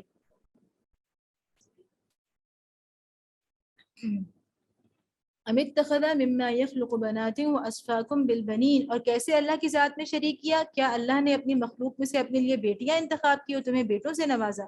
یعنی اللہ کے لیے انہوں نے بیٹیاں بنا دی. جس چیز کو خود پسند نہیں کرتے فرشتوں کو اللہ کی بیٹیاں کہا. وَإِذَا بُشِّرَ أَحَدُهُمْ بِمَا ضَرَبَ لِلرَّحْمَنِ مَثَلًا ظَلَّ وَجْهُهُ مُسْوَدًّا وَهُوَ كَظِيمٌ. اور حال یہ ہے کہ جس اولاد کو یہ لوگ اس خدائے رحمان کی طرف منسوب کرتے ہیں، اس کی ولادت کا مجدہ جب خود ان میں سے کسی کو دیا جاتا ہے، یعنی بیٹیاں، تو اس کے منہ پر سیاہی چھا جاتی ہے اور وہ غم سے بھر جاتا ہے. وَمَن يُنَشَّأُ فِي الْحِلْيَةِ وَهُوَ فِي الْخِصَامِ غَيْرُ مُبِينٍ. کیا اللہ کے حصے میں وہ اولاد آئی جو زیوروں میں پالی جاتی ہے اور بحث و حجت میں اپنا مدعا پوری طرح واضح بھی نہیں کر سکتی. تو اللہ تعالیٰ یعنی یہاں پہ مراد ہے کہ بیٹیاں جو ہیں وہ کس طرح سے، یعنی ایک طرح سے نرمی اور نزاکت کی طرف اشارہ ہے کہ وہ زیوروں میں پالی جاتی ہیں. اور یہ جو بات کہے گی کہ اپنا مدعا پوری طرح واضح نہیں کر سکتی، یہ بھی آپ یہ کہہ سکتے ہیں کہ یعنی اس پہلو کی طرف اشارہ ہے خواتین کی کہ جس میں آپ یہ کہہ لیں کہ وہ جذباتی اعتبار سے اس طرح سے بحث و مباحثے میں اس طرح دلائل دینے میں مردوں کی نسبت عام طور پر. لیکن ہم یہ نہیں کہہ سکتے کہ اگر ہم کہ کوئی مرد بھی نہیں، کوئی عورت بھی مردوں سے زیادہ جو ہے وہ بات میں یا اپنی گفتگو میں زیادہ اس کی گفتگو سالڈ نہیں ہوگی، بلکہ عمومی طور پر اگر ہم دیکھیں تو اللہ تعالیٰ نے بعض خوبیاں خواتین کو زیادہ دی ہیں، بعض مردوں کو زیادہ دی ہیں، تو اسی کی طرف اشارہ ہے. بہرحال اللہ تعالیٰ کی طرف سے تو اگر ہمیں جو بھی سٹیٹس دیا جائے تو ہمیں اس پہ بجائے اس کے کہ ہم اس پہ کوئی احتجاج کرنا شروع کر دیں کہ ہمارے بارے میں ایسا کیوں کہا گیا، بلکہ ہمیں خوش ہونا چاہیے کہ میرے رب نے میرے لیے یہ والی بات پسند کی. دیکھا جائے تو اس سارے سے جو بات سمجھ میں آ رہی ہے وہ یہ کہ عورتوں کو اللہ تعالیٰ نے بہت بڑے بڑے دنیا کے جھمیلوں سے دور رکھا ہے. یعنی یہ دونوں باتیں دراصل نرمی اور نزاکت کی طرف اشارہ کرتی ہیں. تو گھروں میں رہنا، زیور پہننا اور بڑے بڑے جو معاملات ہیں، لڑائی جھگڑے ہیں، اجتماعی فیصلے ہیں، جرگے ہیں، وہاں پر جو ہے وہ عورتوں کا ان سے یعنی کہ ان میں ان کا اتنا کردار نہ ہونا، تو یہ ایک طرح سے اشارہ اس طرف ہے کہ ان کی دنیا کوئی اور ہے. ان کی دنیا دراصل گھروں کی دنیا ہے، جو ہم پہلے پڑھ چکے ہیں وَقَرْنَ فِي بُيُوتِكُنَّ. ہم نے وہاں پڑھا تھا کہ یہاں پہ کوئی تحقیر نہیں ہے، کوئی انسلٹ نہیں ہے، کوئی پابندیاں، کوئی روک ٹوک، کوئی چادر اور چار دیواری کو جیل خانے کی شکل میں پیش نہیں کیا جا رہا، بلکہ دراصل کیا کیا جا رہا ہے کہ عورت کا اس کو جو رول ہے وہ بتایا جا رہا ہے کہ آپ کا بنیادی کردار آپ کے رب کے نزدیک یہ ہے کہ آپ گھروں کو سنبھالنے والی ہیں، آپ نسلوں کو تیار کرنے والی ہیں، آپ انسان پیدا کر کے انسان کو تربیت کر کے اس کو ایک اچھا انسان بنانے والی ہیں، جو کہ دنیا میں سب سے امپورٹنٹ ہے. انسان کا کوئی بدل نہیں، کتنی مشینیں بن جائیں، کتنی ٹیکنالوجی آ جائے، وہ جن ہاتھوں میں ہوتی ہے، تو ٹیکنالوجی اچھے ہاتھوں میں ہوتی ہے، اچھے انسان کے پاس ہوتی ہے تو اچھی طرح استعمال ہوتی ہے،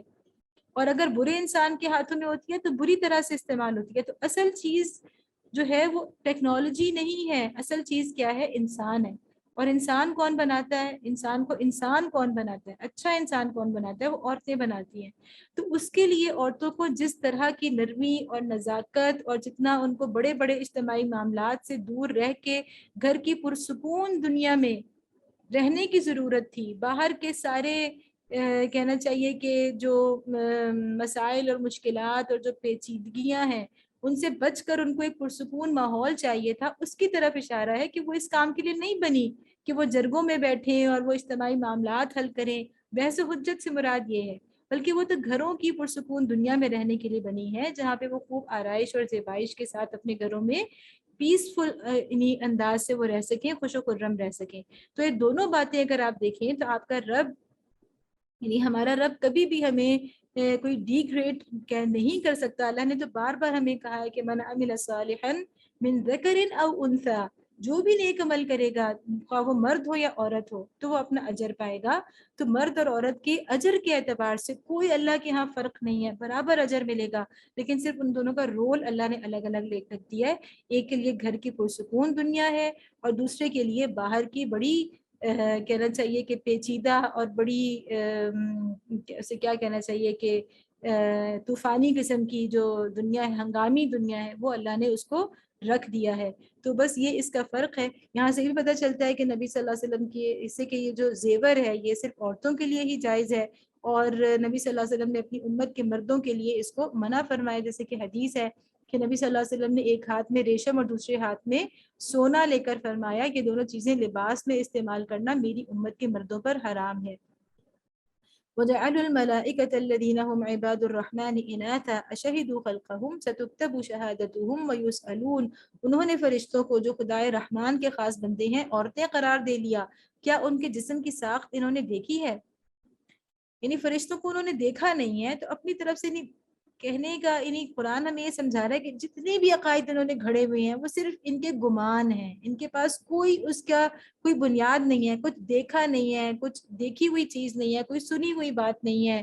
کوئی وحی نہیں آئی ان کے اوپر، بلکہ سب کا سب جو نظریہ کھڑا ہے، جو عمارت کھڑی ہے پورے شرک کی اور پورے مذہب کی، وہ صرف اور صرف گمان کے اوپر کھڑی ہے. ان کی گواہی لکھ دو، ستکتب شہادتہم ویسألون، ان کی گواہی لکھ لی جائے گی اور انہیں اس کی جواب دہی کرنی ہوگی۔ وقالوا لو شاء الرحمن ما عبدناہم ما لہم بذلک من علم انہم الا یخرصون، یہ کہتے ہیں اگر خدائے رحمان چاہتا کہ ہم ان کی عبادت نہ کریں تو ہم کبھی ان کو نہ پوچھتے، یہ اس معاملے کی حقیقت کو قطعی نہیں جانتے، محض تیر تکے لڑاتے ہیں۔ یہ وہی والی بات ہے، مضمون جو قرآن میں بار بار آیا کہ یہ لوگ کہتے ہیں کہ اللہ نے چاہا تو ہی تو ہم فرشتوں کی عبادت کر رہے ہیں، اگر اللہ چاہتا تو ہم شرک نہ کرتے۔ یعنی وہی موضوع جو اللہ کی مشیت اور اللہ کی رضا، اللہ کی رضا کچھ اور ہے، اللہ کی مشیت کچھ اور ہے۔ ام آتیناہم کتابا من قبلہ فہم بہ مستمسکون، کیا ہم نے اس سے پہلے کوئی کتاب ان کو دی تھی جس کی سند اپنی اس ملائکہ پرستی کے لیے یہ اپنے پاس رکھتے ہوں؟ بل قالوا انا وجدنا آباءنا علی امۃ وانا علی آثارہم مہتدون، نہیں بلکہ یہ کہتے ہیں کہ ہم نے اپنے باپ دادا کو ایک طریقے پر پایا ہے اور ہم انہی کے نقش قدم پر چل رہے ہیں۔ وَكَذَلِكَ مَا أَرْسَلْنَا مِنْ قَبْلِكَ فِي قَرْيَةٍ مِّن نَذِيرٍ إِلَّا قَالَ مُتْرَفُوهَا إِنَّا وَجَدْنَا آبَاءَنَا عَلَىٰ أُمَّةٍ وَإِنَّا عَلَىٰ آثَارِهِمْ مُقْتَدُونَ، اسی طرح تم سے پہلے جس بستی میں بھی ہم نے کوئی نذیر بھیجا، اس کے کھاتے پیتے لوگوں نے یہی کہا کہ ہم نے اپنے باپ دادا کو ایک طریقے پر پایا ہے اور ہم انہی کے نقش قدم کی پیروی کر رہے ہیں۔ یعنی صرف اور صرف کیا ہے؟ اپنے آبا کی اندھی تقلید، ٹھیک ہے، اپنے آبا و اجداد کی اندھی تقلید، اس کی نفی کی جا رہی ہے۔ قال اولو جئتکم باہدی مما وجدتم علیہ آباءکم، ہر نبی نے ان سے پوچھا کیا تم اسی ڈگر پر چلے جاؤ گے خواہ میں اس راستے سے زیادہ صحیح راستہ تمہیں بتاؤں جس پر تم اپنے باپ دادا کو پایا ہے؟ قالوا انا بما ارسلتم به کافرون، انہوں نے سارے رسولوں کو یہی جواب دیا کہ جس دین کی طرف بلانے کے لیے تم بھیجے گئے ہو ہم اس کے کافر ہیں۔ یعنی پہلے سے ایک سوچا سمجھا جواب کہ آپ جس کی طرف ہمیں بلا رہے ہیں ہم اس کے کافر ہیں، یعنی ہم اس کا انکار کرنے والے ہیں، ہم صرف اپنے آبا کی تقلید کریں گے، ہم نے سوچنے سمجھنے کے بھی سارے راستے بند کر دیے ہیں۔ تو یہ وہ آیت ہے جس کو تقلید جامد کی، جس میں سخت نفی کی گئی ہے، ٹھیک ہے۔ تقلید جامد یعنی ویسے تو یہ شرک کے حوالے سے آ رہی ہے کہ اپنے آبائی مذاہب کے اوپر چلنا اور اللہ کے دین اسلام کو چھوڑ دینا، لیکن اس میں وہ والی تقلید بھی آتی ہے کہ اگر مثلا ہم جو ہمارے ہاں اسلام کے اندر بھی جو مختلف فقہی مذاہب ہیں، مسلک ہیں، ان کے اندر بھی تقلید ایک عام انسان کو ضرور کرنی چاہیے کسی ایک فقہ کی، اگر اس کے پاس علم نہیں ہے، لیکن اگر کسی موقع پر اس کے پاس علم کی وجہ سے یہ ثابت ہو جائے کہ ابھی تک میں جس مسلک کو فالو کر رہا ہوں، مثلا میں امام ابو حنیفہ کے مسلک کو اس معاملے میں فالو کر رہی تھی، لیکن اب مجھے پتا چلا کہ دوسرا مسلک فلاں اور فلاں کی رائے زیادہ قوی ہے اور اس کے یہ دلائل ہے، تو پھر مجھے اس پر عمل کرنا میرے لیے جائز ہو جاتا ہے علم کی بنیاد پر۔ تو تقلید جامد کی نفی، ایسی تقلید نہیں کہ جو بالکل پکی تقلید ہے کہ ہمیں اور کوئی سند چاہیے ہی نہیں، اگر ہم حنفی مسلک پر ہیں تو ہم حنفی مسلک سے اگر ہمیں باہر نکلنے کی، اگر ہم عالم بھی ہیں اور ہمیں علم کی وجہ سے بھی ہم پر کوئی اور بات ثابت ہو جائے تو بھی ہم اس کو ماننے کے لیے تیار نہ ہوں، تو یہ تقلید جامد ہے۔ اور اس سے بھی زیادہ اب یہ دیکھیں وہ مسالک مذاہب تو الگ رہ گئے، یعنی امام ابو حنیفہ کی جو اتنی قابل قدر جو ان کی خدمات، اتنا بڑا فقہ انہوں نے امت کو دیا، اتنا بڑا احسان امت کے اوپر کیا، وہ ساری باتیں تو الگ۔ اب تو یہ ہو گیا ہے کہ اپنے اپنے استاد اور شیخ کی بھی تقلید جامد کی جا رہی ہے کہ چونکہ میرے استاد نے یہ کہا، میرا استاد تو بہت متقی ہے، تو مجھے کتاب اٹھا کے ریسرچ کرنے کی ضرورت ہی نہیں ہے، ٹھیک ہے، کسی معاملے میں، بلکہ مجھے تو میرے استاد کی رائے، اس کی زبان سے میں نے یہ چونکہ قول سن لیا ہے، تو میرے لیے اب ضرورت ہی نہیں رہ گئی اس بات کی کہ میں اس پر کوئی تحقیق کروں۔ تو یہ وہ تقلید ہے جو کہ انتہائی مذموم ہے، یہ تقلید امت کے لیے بہت بڑے نقصان کا باعث بنی ہے اب تک بھی اور بنی رہے گی جب تک کہ ہم اس روش کو نہ چھوڑیں۔ فانتقمنا منہم فانظر کیف کان عاقبۃ المکذبین، آخر کار ہم نے ان کی خبر لے ڈالی اور دیکھ لو کہ جھٹلانے والوں کا کیا انجام ہوا۔ تو یہاں تک ہم اپنا آج کا درس مکمل کرتے ہیں، انشاءاللہ کل ہم آگے پڑھیں گے۔ اللہ تعالی ہم سے قبول فرمائے، اور جو کچھ ہم نے سورۃ الشورى کے اندر ایک بہت بڑے بڑے مضامین پڑھے ان پہ غور و فکر کریں، ان پہ